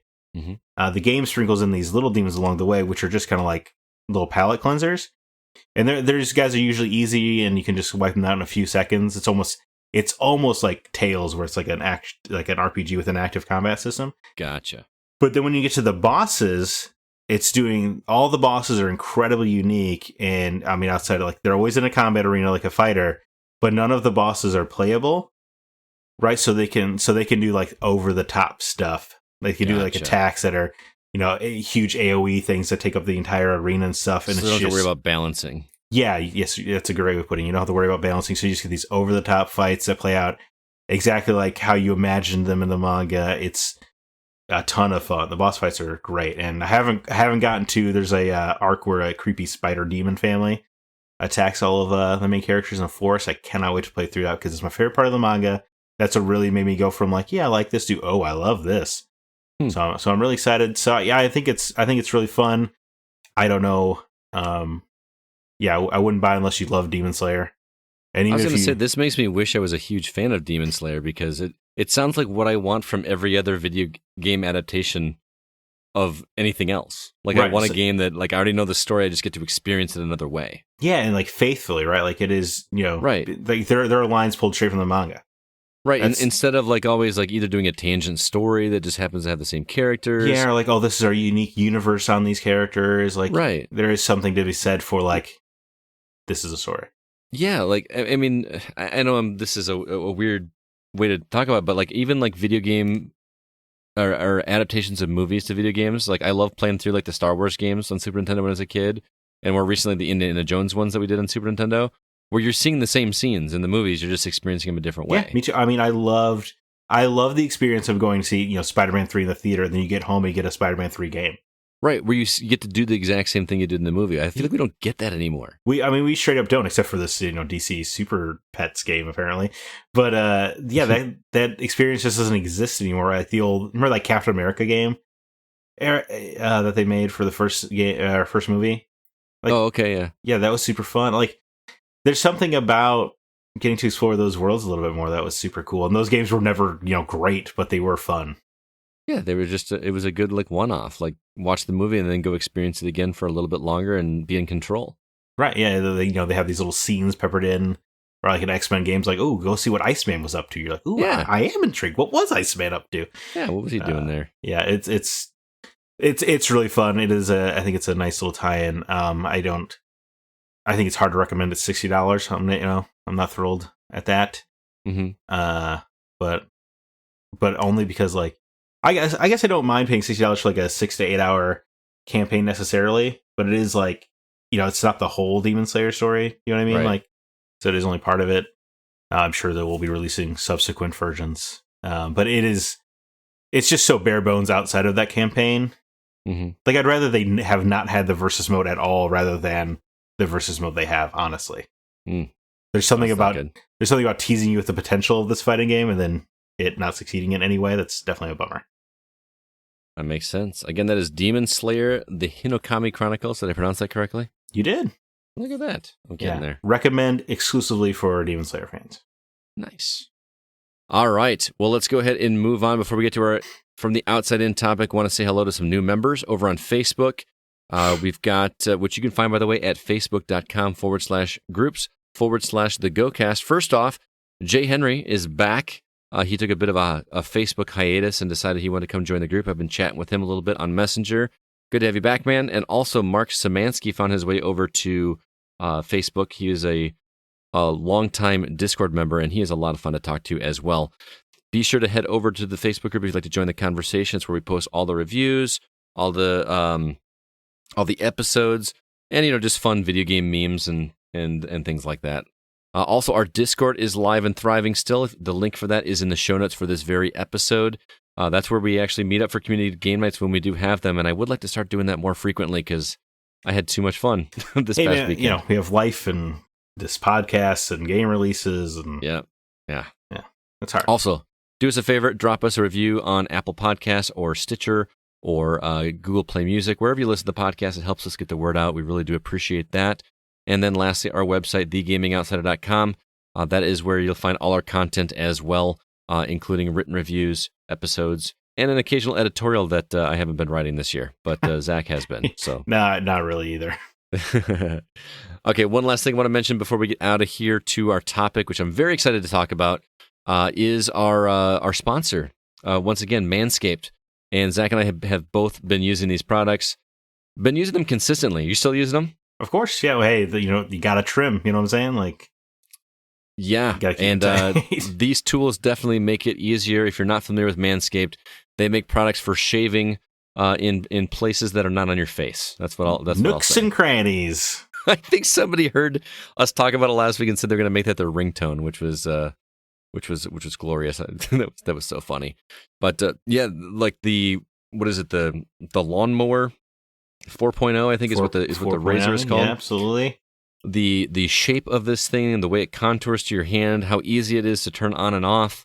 And you mentioned this in multiple episodes. The thing does not tug and pull at all. Yeah, my body is finally getting used to not flinching, because I was flinching for those first few weeks we had this thing, because I'm just so used to those metal razors. It causing some problems. You know what I'm saying? Right. Yeah, absolutely. But this really has not tugged yet, which is kind of crazy. Yeah, especially because I've had so much use out of it. I keep using it consistently, and it's not wearing down. I always expect something like this to eventually start tugging and pulling and making me bleed a little bit, and that's just not happening. Incredibly easy to use, and it cuts very, very close. And then on top of it, you got the deodorant that you throw on there. I actually sold my contractor on this. I did not let him borrow my razor, but I said, dude, you got to try this deodorant. And he took it home and is enjoying that as well too. So hopefully he'll be picking up some of this as well, because I think he uses likes it. Hope he uses his promo code. Absolutely. Speaking of that promo code, if you'd like to try these products, guys, which I highly recommend you do, we have a promo code that will get you 20% off your purchase and give you free international shipping. So even if you don't live in the States, you can get it sent to you for free and save some extra money as well. Kevin Honigford from one of our listeners bought a pack. I think he bought like a year's supply of razors off this thing, because he bought the razor, liked it so much he immediately turned around and bought like a year's supply of razors. He liked it that much. So my man, not just us. This is our listeners are liking this as well. Shout out to the lather. Okay, I just want to get that in there. I like the shine. The toner? The toner, that's right. I'm sorry. Yes, the ball toner, as it's called. I'm not just saying that. That's actually what it says on the bottle. It's called the ball toner. And one last thing, I still use the nose and ear trimmer as well too. It works quite well, better than my old one, and much more pleasant to use than waxing, which I had been doing before that. I can only imagine. Waxing your nose is not it's great, but it's not the most pleasant experience. This is nice. You just stick it up your nose and it keeps you clean. So if you're a fan of the show and a fan of keeping things clean downstairs, please head over to manscaped.com. Use that promo code TheGoCast. Get you the 20% off, free international shipping. You will be very impressed. I guarantee it. No, I don't guarantee it. Well, the boxers are great, but also your balls will thank you. Your balls will thank you.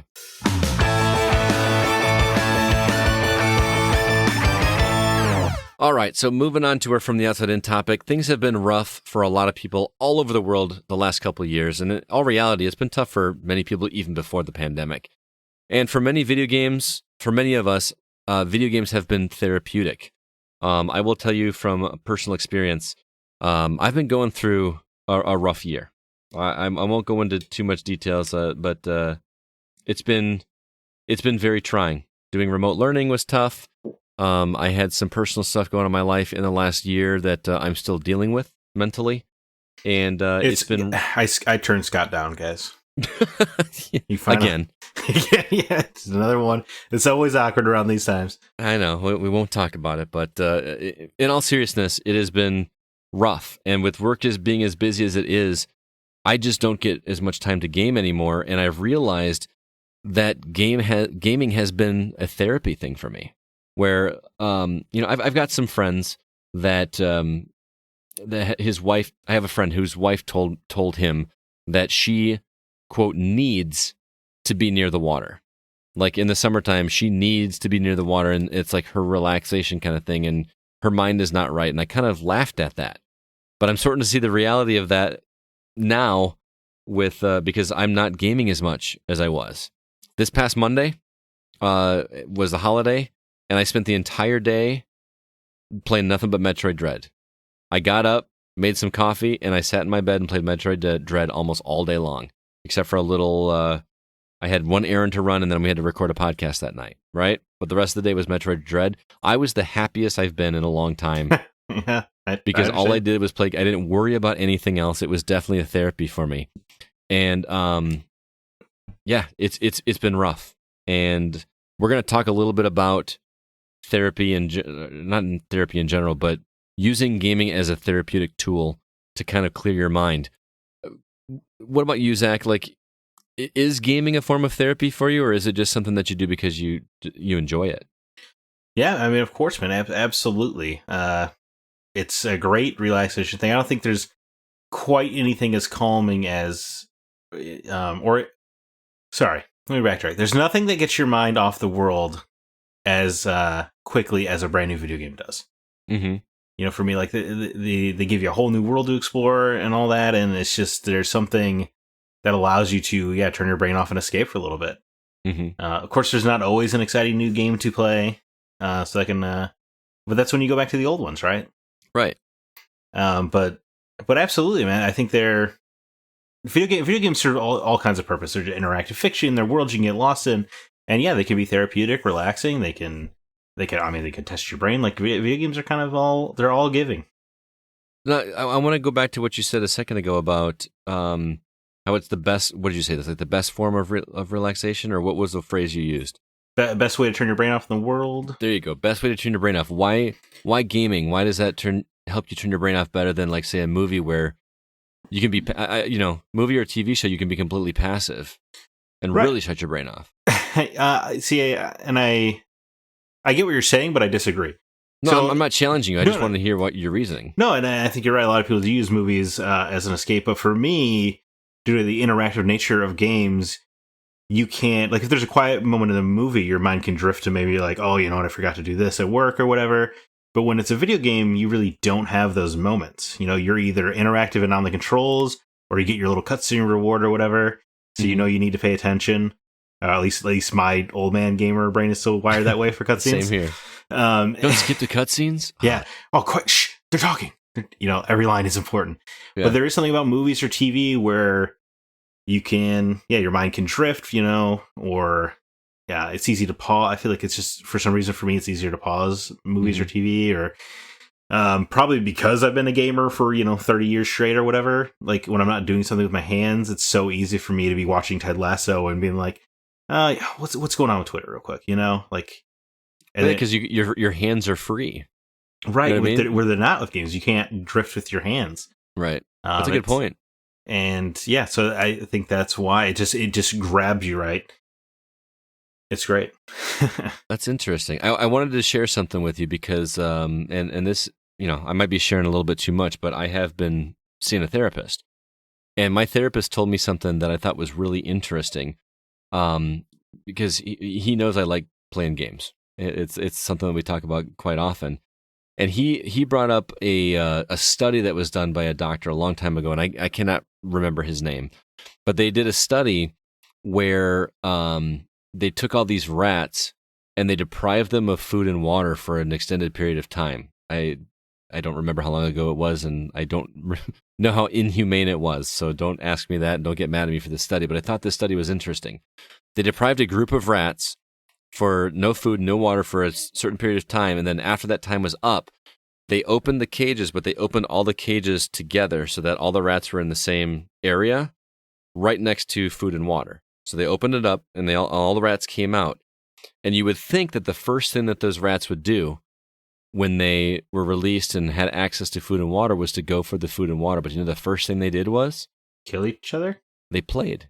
Oh. They played with one another. They went up to each other, interacted with one another, and played. Rolled around like animals do. And then once they got that out of their system, they went back to their food and satiated themselves with food and water. I thought that was fascinating because to me, gaming has always, in my mind, just been something fun that I do because I enjoy it and I've been obsessed with it. And I don't mean this to sound like an excuse for me playing games, but it almost feels like something that I need.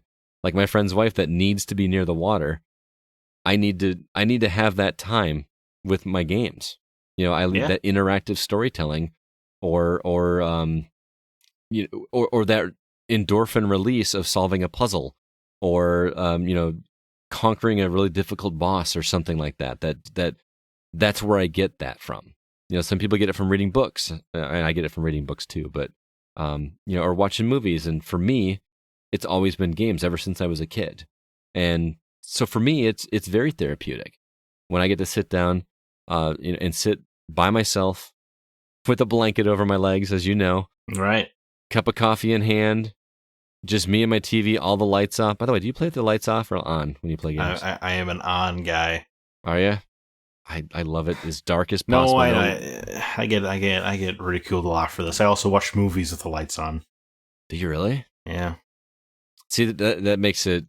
My wife, we have our living room is like right next to the bay window in the front of our house, and I always want to close it whenever we watch TV or watch movies because there's always people walking by or cars or the sunlight comes in my eye. I want nothing but what's on the screen. Right. There. If I had my way, I work in the dark. I've been working in my basement doing schoolwork, like lesson plans and stuff, down in the basement over in the bar area at a table with all the lights off. It gets hard because sometimes I can't see which keys I need to hit, but I think it just makes me sleepy. I guess if I were tired, it would. I mean, I was working at like 8 a.m. You know what I mean? I'm always quit tired. At 5. But I feel your pain there. But do you feel the same way though? Like that That it's something that you need, or is it, or am I being a wackadoo that's just making an excuse for playing video games? Dude, I mean, definitely, man. I can notice a change in my demeanor if I haven't like played video games for a week. Absolutely, yeah. I don't think there's any. I don't think there's any question. I mean, is that a sign of addiction, or is that a sign of that it's actually a good thing for me?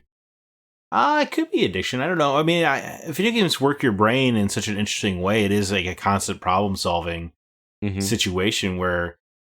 It's almost like you're like a crave for learning kind of thing is the way I've always like thought about it. That's right? Interesting. Because it might not be as true anymore, but it used to be like video games each had their own control schemes, right? So it was like almost like every game was like learning a language or solving an equation or something. Yeah, which I dreaded when I was in high school, right? You remember like geometry in high school? Oh, yeah, for sure. I look at that stuff now and I look, ooh, a puzzle. You know what I mean? Like, but as a kid, I was like, I could not wrap my head around it, and it was stressful. Where now I crave that. That's so bizarre to me. And that's probably why I don't like big open world games, right? Because you learn everything there is to learn with 20 hours in. Yeah. Right. So there's no new challenge to conquer until the credits roll. I mean, outside, the stories are always fun to experience, but it's just, as much as I'm loving the story of Tales, I've done everything mechanically the game has to offer already. I've definitely slowed my playing of the game because of it. So I think there is something about, learning something new, conquering tasks. That's fun. Yeah, I think what like I mentioned this a little bit already, but what triggered this whole idea to have this as our topic was the change in my attitude after Monday, because I felt like I was a different person. Like you just said, you feel like if you haven't played in a while, you're definitely a little grouchier, right? Right. And I have been because there's just been not enough hours in the day. I got home from work today and I did stuff around the house, did the dishes and took the trash out and made dinner, and then I recorded podcasts. I think I had about 3 minutes, literally 3 minutes, where I got to sit down and look at my phone and answer some emails. I feel like Mondays are brutal for me as well. Yeah. And tomorrow, I got conferences right after school. I'm not going to get home until, late in the evening, and don't you hate it when you like finally have time to play a game and you're just too damn tired to pick up a controller? Where you pick up the controller, but all you really have the energy to do is open up a streaming app. Yeah. Like it's just like it's just so much easier to just watch something on Netflix or something, and I don't know. That's frustrating because I finally have the time to do it, and then I don't feel like doing it, which is so weird. I don't know. It's interesting. But are there any other activities that you participate in to let off steam besides video games, like to relax or rejuvenate yourself? Yeah, I think the almost cliched answer for me at this point is just reading comics, right? Like, right. There is something super satisfying about finishing a story arc for me, or especially if I finish a creator's run on a title. Like, there's just something that really excites me about that. That's also like a learning thing because some of these stories are in quote unquote continuity. They count or whatever. So it's fun to start to gain this like weird encyclopedic knowledge of like, one time Hal Jordan teamed up with Orion of the New Gods. Like, it's just there's something fun about compartmentalizing that knowledge like an encyclopedia. It's just super fun for me, and there's something about the comic form that just really appeals to me. How every new Batman writer is like almost a soft reboot on the character, and there's just something really exciting to me about that. And I say there's no feeling quite like getting a new game or whatever, and I stand by that. But a close second is like finishing a trade of a comic and like putting it down, taking it off the shelf, be like, oh, that's been read. What is trade? I'm not familiar with the terminology when you say trade. Oh, okay. A trade paperback is like a collection of 6 to 12 single issues of a comic. You would, if you're in a bookstore, they tend to call them graphic novels. Oh, okay. Right, because graphic novels are usually single issues of comics that are bound together. Gotcha. And there's something about I have a to read shelf, and there's something so exciting about taking one down off the to read shelf and putting on the library shelf. That's really exciting. Or gotcha. Or just the thrill of like going into half price books, or something like a library and being like, I didn't know they did an Aquaman, like a Lord of the Rings spin on the Aquaman universe. Oh my god, I'm super intrigued on this. Like, you pick it up, you read it, you're like, whoa, that's crazy. Like, there's just something fun about that. I mean, movies, like anything in movies or television, I've come to find out that my most relaxing time of day is at the end of the day when I'm trying to fall asleep and I just have something on in the background to fall asleep to because there's nothing else I'm thinking about. Oh, I'm nice. just thinking about that, and I struggle, and it sucks because when I'm falling asleep, I'm trying to fall asleep, but I'm also engaged in what I'm watching, and I don't want to fall asleep, but I do want to fall asleep, so I can't decide what I want to do, and next thing I know, I wake up this morning and I've still got an AirPod in one ear, and my phone's not on the charger, and then I'm screwed for the rest of the day. But that's there. I got a weird one, and we'll get back to gaming in just a second, I promise. But on the weekends, when I don't have to be up to be at work anywhere, I know you work on weekends, but you have different days off. Right. But the day that I have off, I wake up, I make a cup of coffee, and I sit outside in my by my fire pit without like firing up a fire or anything, just sitting there, drinking coffee, and listen to some music. You know, I know you're like something calm and relaxing. I mean, it sounds incredibly relaxing. You know what I mean? And I know a buddy of mine, actually Aaron from the Hollywood Outsider, has been trying to get me to go camping for the longest times, and I keep turning him down because I just don't have the time. And plus he camps like way hundreds of miles away. But the idea of just like waking up and there not being any sound. I have been camping with Aaron. It is very nice. Yeah. But he's also always planning his next camping trip, so you don't ever you should never feel pressured to go. Yeah, I feel like there's always going to be another one coming around the corner. Dude is always camping. I don't know. I feel like I'm getting old, but like excess noise starts to drive me crazy when things aren't quiet. Sure. You know. I mean, man, yeah, like waking up in the cabin or whatever, and you go outside and it's like lakeside, dude. I mean, that is a magical feeling in the world. Well, plus no like street sounds, no like city sounds going on. I went up to Wisconsin for a DJ gig a couple weekends ago up in Devil's Lake, and I was driving back like the back roads to get back to the interstate, and I just was reminded of how dark it is outside when there's no city around anywhere. Yeah, it's quite ironic because I do game and watch movies with lights on, but I love the pitch blackness of countrysides. Yeah. Oh, it's man. just, I kind of miss that because I grew up in Wisconsin and that's what it was like. And I've gotten so accustomed to, my wife insists on all the outside lights being on all the time because she's worried someone's going to, they won't break in the house if the lights are on. Anyway. It's never stop. I know. That's how it works. Anywho, let's go back to the game side of it. Are there any specific titles that are your go-to when you're having a particularly stressful day or week or month? If I'm having a super miserable time, Arkham City. There's nothing that picks me up quicker than Arkham City. Absolutely, 100%. Throw on a podcast and just beat the crap out of thugs. Try to top my high scores. I think I've 3-starred everything, years ago. But there is just, in terms of therapeutic activity and relaxation, just nothing really does it for me like Arkham City. Nice. I have another one that is probably one you probably would have guessed. Can you guess what mine is? Oh boy! Oh, I don't know. Oh, and I feel put on the spot. No. What do you got? Pinball. Oh yeah, that's like almost broad. Yeah, I mean it is. It's not a specific game, but yeah, that's why I'm defending why I couldn't guess it. Of course. Gotcha. Okay, but well, I guess yours. You did. You know me too well. You're right. Zen Pinball. There we go. It's called Zen Pinball. Like it's just perfect. Anyway, so we're both fans of Ted Lasso. I don't know if you caught this one scene, but there's a scene where Ted is in the bar with his therapist, and they're playing pin. I've not finished season 2 yet. Oh, I'm sorry. Can I tell you this scene? I don't care. It doesn't ruin anything with the. I'm not a spoiler guy. Well, I mean that's fine, but I will just say to anyone listening, this truly does not ruin anything from the story whatsoever. But his therapist is playing pinball while Ted is watching, and she says, "I love pinball," and he's like, "Yeah, it's one of the most entertaining forms of meditation. Your only opponent is yourself and gravity," which was just like a beautiful poetic way of describing one of my favorite things that I know people probably get annoyed about me talking about all the time. But you're not. I mean, yes, there's leaderboards, right? And you're constantly chasing that, but once you get past that and you're just playing the game because you enjoy it, you're not fighting against anybody. You're not competing. Just yourself and gravity. Just yourself and gravity. And I thought that was just a perfect way to explain my love for that game. So that's my number one. Do you have any others?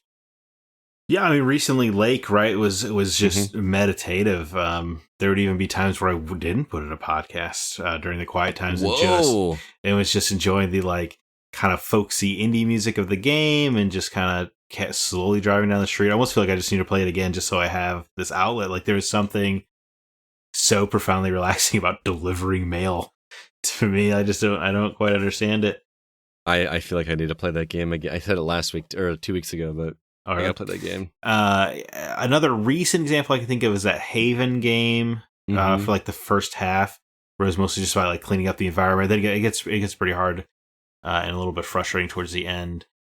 But in terms of go-to, I mean, Gears 2 back in the day was definitely a form of therapy. You talk about the online? Yeah, that was like a social therapy.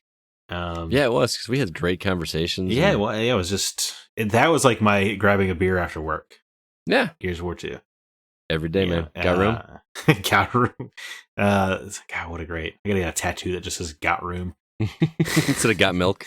Yeah. I mean, Arkham City's just been my, I don't know, my best friend for so long. Yeah. I feel like that's the answer. Like a lot of people like World of Warcraft or Final Fantasy 14 or whatever. I've got this old brawler from 2011. That's hilarious. I think for me, nostalgia also kind of plays into that comfort. It's almost like comfort food. Like we were talking about Ocarina of Time when we were talking about the Nintendo Online. The idea of just hopping back into Ocarina of Time, which like isn't a difficult game, right? It's not overly challenging. It's and we have the puzzles memorized by now. Yeah, and just like going back and trying to relive that feeling of how you felt that first time you walked through a Hyrule Field, and those are just comfort food moments. Like sometimes I want like a supercut. I want someone to make a supercut of some of the best moments in games that we've already played. There's a Nintendo cartridge called Nintendo World Championship, which is one of the rarest cartridges. I will never own one in my collection because they only had like a handful of them that they made. But they actually spliced together Super Mario Brothers, Rad Racer, and Tetris. But they made it so that you had to get like a certain number of coins in Super Mario Brothers, and then you had to finish a race in Rad Racer, and then you had to get a certain score in, or see how much of a score you could get in Tetris. But the game was programmed to, like, once you hit that coin mark, it would go to Rad Racer immediately. No title screen, it would just go to the race. And then as soon as you were done with that, you were playing a level of Tetris. Wow, that's cool.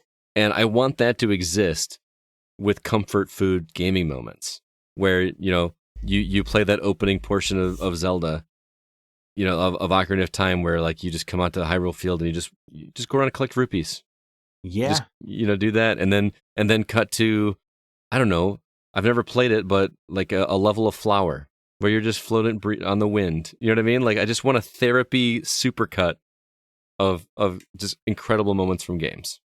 Your nostalgia angle is not something I had really thought about, because I was thinking more about games that like relax me or whatever. But in terms of like therapeutic games that just kind of like make me feel good, right? That I'm happy to always go back to. Beyond Good and Evil always does it for me, especially when you just get out onto Hillis for the first time, or you get to the first race in that game. It's something magical. Sands of Time, that's definitely a good pick me up game for me. Or honestly, just blasting through a level in Sonic. Pretty much any of them. I feel like there's one stage in every Sonic game that I can just play on repeat. And there is something about like, you know what, I'm just going to play through City Escape in Sonic Adventure 2. And it's going to remind me of how I felt when I was, 12 years old playing that game or whatever. When you were carefree and had no worries in the world whatsoever, except whether or not that girl liked you.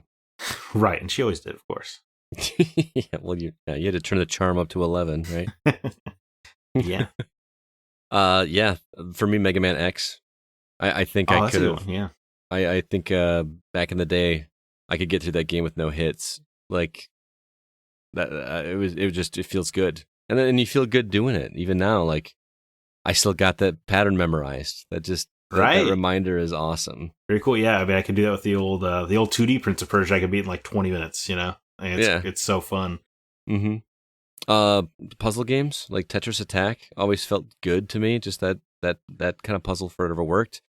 Portal. And I know we talk about some of these games over and over again, but Portal feels satisfying, especially again if you know the puzzles. I don't know, just going back and scratching that nostalgia itch and reminding you of simpler times when the world wasn't nearly as stressful. But those are some of ours. You want to talk about some of our communities? Of course. Okay, let's start with Facebook. We'll go back and forth here. I'll start. Aaron Hughes says, I never really thought about it since games have always just been a main component of life. I guess since I've always had them, I don't actively seek out gaming as stress relief. It's just how I come down and disconnect from the struggles of life. So any games work and will eventually change within the hour every evening, which is an interesting take. And that's kind of what I wondered, if it's, if it's a specific game type or if it's just the fact that I'm holding a controller in my hand and doing what I love. Right. I think back to my, it's interactive, so you can't think of anything else. That's why it's a part of my routine. Peter Hartwich writes in, depends on my mood and my day. Sometimes I just want to slaughter legions of demons in Diablo and feel like a hero, or do something similar in Back 4 Blood or Left 4 Dead. Sometimes I want a Zen experience within a game, so I might play Skyrim, but do nothing but stroll around and watch the natural world around me unfold without my intervention. Sometimes I just want to be hopeful and dart around an idyllic future like Mass Effect. Like I said, it really depends on where I am in my life and how my day has been. Haha. I didn't think about the Skyrim angle. It's just like a huge open world like that feels living and breathing and just existing there. Yeah, that's kind of cool. I mean, I kind of used to do that with Shenmue back when I was a kid. Maybe I should go back to that. There was something nice about just going into the shops and stuff. Yeah. Alicia Deadly D says, Stardew Valley. Seriously though, it's my go-to chill game. I hung out with Alicia up in Minneapolis over a year ago, and she had something like 500 hours in Stardew Valley, and she's still playing it. I gotta play this game at some point. I don't. Yeah, you're right. Might be the last game I ever play. Yeah, right. Sean Coates says, usually when I want to wind down with a game, I'll choose games that have an emphasis on either exploring or creativity. I play Minecraft pretty much exclusively in peaceful creative mode and just build things. City Skyline is another game I'll gravitate towards. And lastly, though I haven't played in a long while, there's No Man's Sky. Say what you want about it, the game has both building and exploring. There you go. And I've heard that game is good now. I can't speak to it because I haven't played it, so I'm not going to knock it. But we just had a bad taste in our mouth about it. Maybe we should just hang out with Sean sometime. He can, Sean, if you ever want to build me like a Green Lantern sector house or O or something, and I can just relax and watch you.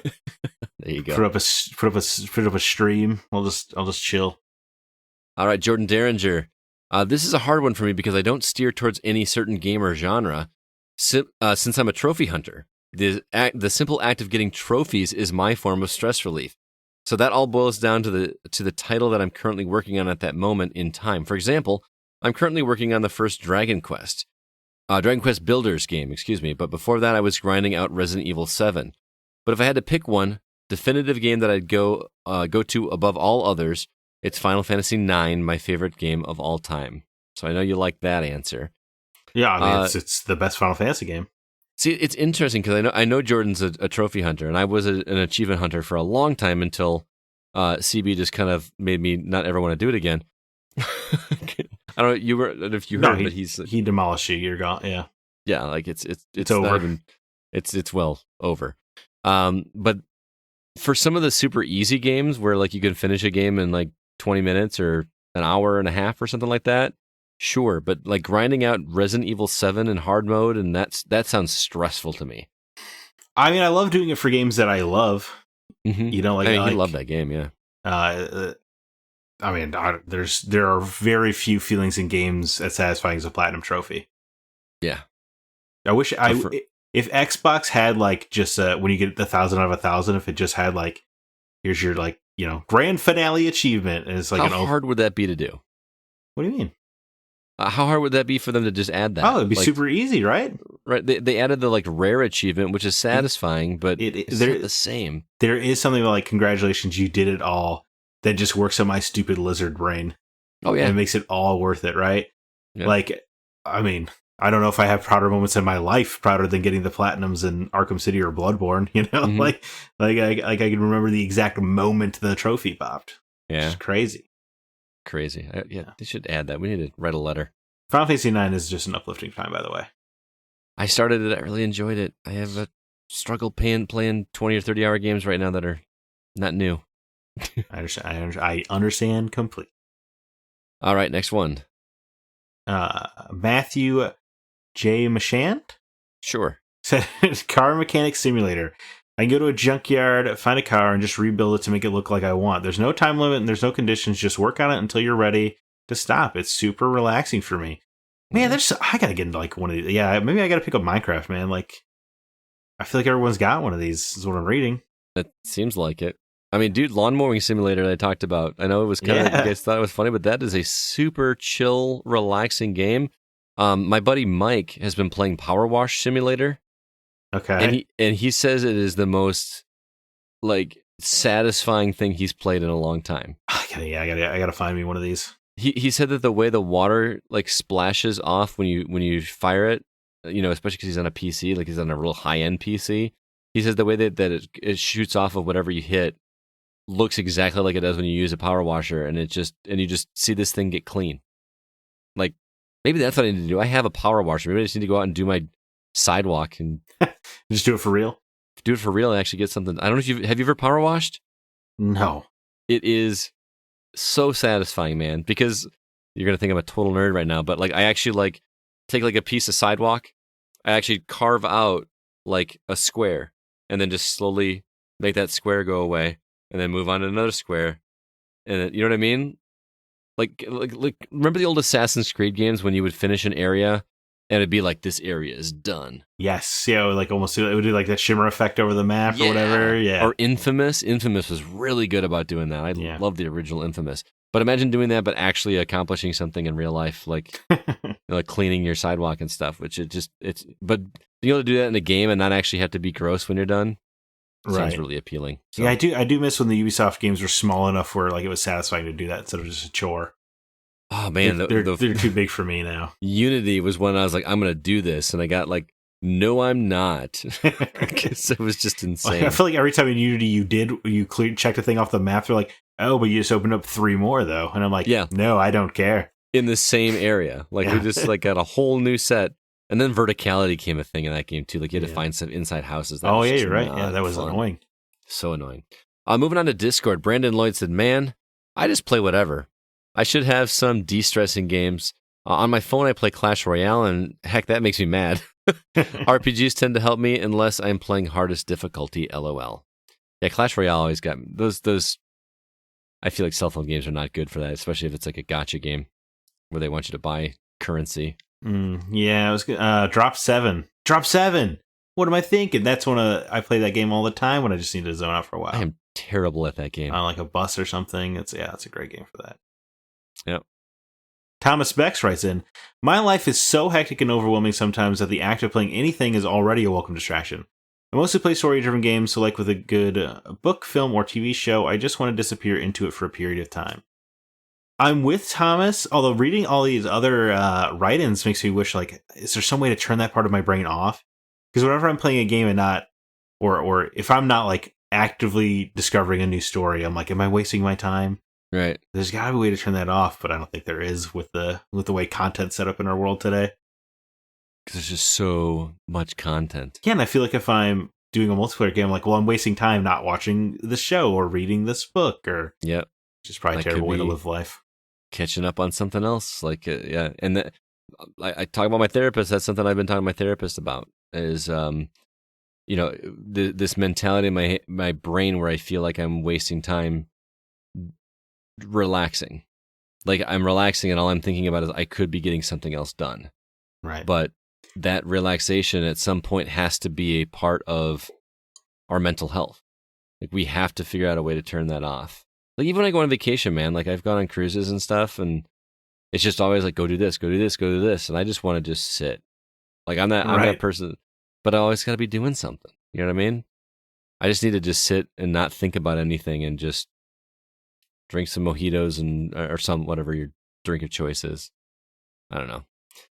Paul Hine says, I like to go back and play games as a story. I've always enjoyed GTA games with the main story. GTA 4 was always fun that way. Mass Effect 1 through 3 was also like that, like popping in my favorite sci-fi movie and hanging with some of my favorite characters again. KOTOR as well. He's definitely a BioWare fan for sure. Paul Hine, me and you, man, the only two GTA 4 fans alive. Is that really true? I feel like that's definitely the black sheep of the franchise for sure. That's my favorite one though. Interesting. I thought that one was very well loved, especially the DLC. I think the DLC is more beloved than the game itself. Is it really? Because remember the game was like you had to hang out with your friends and you had to like go on a date. It was like almost it was like so close to a simulation, right? Like that. I think it really kind of ticked a lot of people off. But which is weird because that's what Red Dead 2 is, and everyone loves it. Right. So I don't get it. I don't know. Anyway, plenty of games. I was gonna make a ridiculous claim, but there's no way I'll follow it up. Mark Zamansky writes in, while Toro Games put out a handful of what I call toilet games you play while going. But they're also good for this de-stressing. Food Truck Tycoon, Burger Chef Tycoon, and Sushi Time are my go-tos. They're repetitive, but still require some concentration. I can immediately forget my troubles. Yeah. I'm trying to think of some cell phone games that I do like that. I just, You Must Build a Boat. I think I've talked about that one. Yeah, I gotta play that. It's really good, man. I'm sure it is. That one or 10 Million. They're both basically the same game, just like a different way of looking at it. There was if you have Apple Arcade, there's a game called Sping. And it's like a really good like puzzle game that's definitely a distracting kind of relaxing time. Yeah. I always just love Bust-A-Move. There's always something satisfying about making bubbles fall from the ceiling for some reason. Is that the one with the cover art of a baby on it? One of them did, yes. Yeah. Not the original. But what a weird decision that was. Weird thing. Ethan Langford says, when I'm alone, I will play either a story game or something repetitive like a roguelike or a Call of Duty multiplayer. If I have other people, anything with multiplayer is fantastic and I can just relax. See, I can't relax with a multiplayer game. I'm playing with other people. I'm so stressed that I'm going to piss somebody off because I suck at the game. That's all I'm thinking the entire time. They're gonna kick me from this group. They're going to want to go play with somebody else. Yeah, the only one I feel comfortable with at this point in my life is Titanfall 2. Because I'm good at it. Which, by the way, is on Xbox for $5 right now. If you have not picked up that game, go play that game. It's a bargain at 10 times the price. Seriously, that campaign is amazing. But for me, the roguelike in there. How many hours have I put into Undermine? Right. Rogue Legacy. I took Rogue Legacy with me on my Switch when I was on vacation. Played it all week. sitting on the beach playing Rogue Legacy. Dude, that sounds nice. That was great. That was awesome. Matt Hacksaw Sattler writes in, for me, it's sports games. Typically franchise modes where I can go at my own pace and do what I want. Madden, FIFA, NHL are my go-tos for relaxing to play. Matt, I can't feel you on any level of that, but I am happy for you. I understand it. I never got into the actual simulation sports games, but I could some of the more arcadey sports games I definitely had a lot of fun with. But yeah, if sports is your thing, that definitely makes sense. And I know a lot of people that rely on those sports games. So yeah, for sure. Drew Ross, when I'm stressed or feeling down and out, I like to play dungeon crawlers like Diablo 3 that's just mindless looting fun, or play relaxing games like Stardew Valley or Animal Crossing. I will agree with you on Diablo 3 because that game does not take a lot of concentration, just enough that you have to really, really pay attention. But you can totally carry on a conversation with somebody. Shout out to D.A. Cheney, former listener of the show. For Diablo. Yeah, we used to play Diablo 3 like crazy. Actually, I'm like this close to buying her a copy of Diablo 2 remake so we could play that together, just like for old time's sake. Man, I really thought that Marvel Ultimate Alliance 3 for the Switch was going to be my Diablo, where I was going to play it forever. Then it sucked. Didn't you play that at E3 and we're like, that game is not good? You're right. But I was still like, I'll pick it up. And then I played it and I was like, this game's still not good. You still picked it up. That's your fault. Yeah, no, definitely. Well, those first two are so good, Scott. Yep. Anyway, Kevin Honingford writes in, I have used video games to get away for as long as I can remember. I love nothing more than being part of a story, to go to a world that needs my attention more so than the troubles and stresses that are weighing on me at the time. Unfortunately, those troubles would still be there to be dealt with whenever I come back, but the time spent being a hero tends to lift my spirits and be helpful. I love how he phrased that. Yeah, a world that needs my attention more than the troubles and stresses that are weighing on me at the time. No, I actually especially like, I don't know if I've ever really thought about this, but I especially like his final sentence here where he talks about how, like, yeah, you know, all the things you're avoiding or ignoring are still there when you get back, but you're in a better spirit to tackle it, right? Yeah. Like, you just got done being a hero, so you can probably feel a little bit more heroic in your life. Isn't that kind of the definition of therapy? Is I guess, doing man, something I don't that know. makes you attack life a little bit easier? Whatevs. I like it. So yeah, games as therapy. That is definitely a thing for both of us, and I need more therapy. So because I need to flush my brain. I really do. Just you ever just like want to redo, like you just like of life? Yeah, like just go back and do it all over again, knowing what I know now. There is a hilariously specific thing that I always think about. Like, there's a specific moment in time where I wish I could redo it all from that point. Oh, yeah? Yeah, it kind of almost haunts me a little bit. Huh. Yeah. I'm intrigued. Well, Zach, you're not my therapist, so... Yeah, I know. I'm not going to pry. But thanks for joining me on this topic. That was really interesting.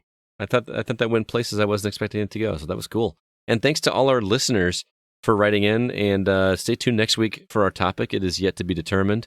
But I think that's going to do it for this episode of The Gaming Outsider. Zach, you got any parting words or recommendations before we are done for the night? There are two, because of DC Fandom, which I watched all day at work. There are two things I want to talk to you about, Scott. Okay. One, did you watch the Black Adam tease? I didn't, because I was going to, but I don't know anything about the character. Is it Dwayne Johnson? It is Dwayne Johnson. Yeah, okay. Interestingly, he was cast as Black Adam, who is Shazam's villain. He was cast before they even started casting for the Shazam movie. Mm-hmm. So he's been attached forever, and you can listen to interviews and stuff throughout the years. Like, he has been dying to play Black Adam. I'm kind of glad they waited, because he looks so inhuman now. Dwayne Johnson looks so over the top muscle that he looks like impossible as a human being, which works for a god character. But the teaser was just opened up his tomb that he was sealed in, and he just turns a man to ash, just grabs him and shoves lightning through him to where he burns the guy's armor off, and then he turns into a skeleton. Then he just drops the skeleton and he just turns into dust. Nice. And then he just flies out of the room, and it was so sick, man. It was awesome. Yeah. Oof, I cannot wait for that movie. And I have a feeling I know what the second one's going to be. And then of course, how do you feel about that Batman trailer? It looks insane. I had to have watched that trailer 30, 40 times by now. I've never been like a Robert Pattinson hater or anything like that. I've always respected the guy. I feel like he got a bad rap because of his attachment to Twilight. Yeah. And a lot of people were kind of wondering how he's going to handle it. He looks like he's handling it just fine. Yeah, I think Robert Pattinson, did a really smart thing where he was part of a huge franchise when he was young, and then he just kind of walked away and did a bunch of indie movies, honed his acting craft, and then this is kind of his return, right? Yeah. And I think that tells me something about that man, right? That he had the wherewithal to be I've got to go actually make this work for me. Mm-hmm. I respect that. I do respect that, because I think he probably very easily could have just segued from franchise to franchise. I agree. But this, everybody listening to this has watched the Batman trailer, I'm sure. But it looks like a 90s movie. Yes. It looks like a crime thriller, but then just even the way, he's slowly walking up to the Penguin's crashed car, and it just looks like a 90s action hero, right? Mm-hmm. It looks awesome, and it doesn't look like any other comic book movie I can think of, really. It seems to be balancing, the grounded nature of Nolan, but it still kind of looks like a comic book. Yeah, I guess which is awesome. It seems like it's trying to walk the tightrope, and it looks like it's going to succeed. Andy Serkis only had 2 lines in that trailer, and he already looks like he's out acting everybody. Yep, he's so good. It's almost like if I were another actor, I'd be I got to do a movie with this guy. He's too good. Yep. And I've come around a little bit on how they're hiding the Riddler a little bit. I didn't like that at first, but the more I think about it, I like that they're leaving something for the imagination. It feels Fincherian, like a David Fincher villain. Like you want to keep the creep factor until you really like see him. You know what I mean? Like I Paul think that's Dano smart. as the Riddler. I'm still like trying to wrap my head around what that's going to be like. Cause that's my only hang up because everything else, Catwoman looks great. Jeffrey Wright, I've been a huge fan of for many years. Mm-hmm. So I wanted him as Gordon years ago. Like, he just seems perfect for that character. I agree. I think it's awesome. My recommendation is going to be one that's going to not mean anything to you because you're not a fan of metal or music, but a band that I really like a lot called 12 Foot Ninja released a new album. That's an awesome name. Isn't it great? Yeah, that's good. Do yourself a favor. This is a side note because I'm going to recommend their new album, which came out on Friday, called Vengeance. Vengeance. It's a solid album, but just check out one song and tell me. Watch the music video actually, because this band is hilarious. The song is called "Coming for You," and I want you to listen to it, even if you're not like a huge fan of heavier music. They go from like 3 different genres of music in one song. It starts out as like a heavy metal song, and then it goes to like a 70s glam rock kind of thing, and like it's insane. What's the name of the song? Coming for You. Coming for You by 12 Foot Ninja. Okay. By 12 Foot Ninja. Watch the music video for that one because the video is hilarious. But they've got such a unique sound. Their guitar crunch is like very decidedly them. Like I've never heard like I can hear the guitar and just know it's that band. And they've got a good sense of humor, and they've got a song on their new album where it almost sounds like did you ever watch Across the Universe, the Beatles movie? Actually, yes.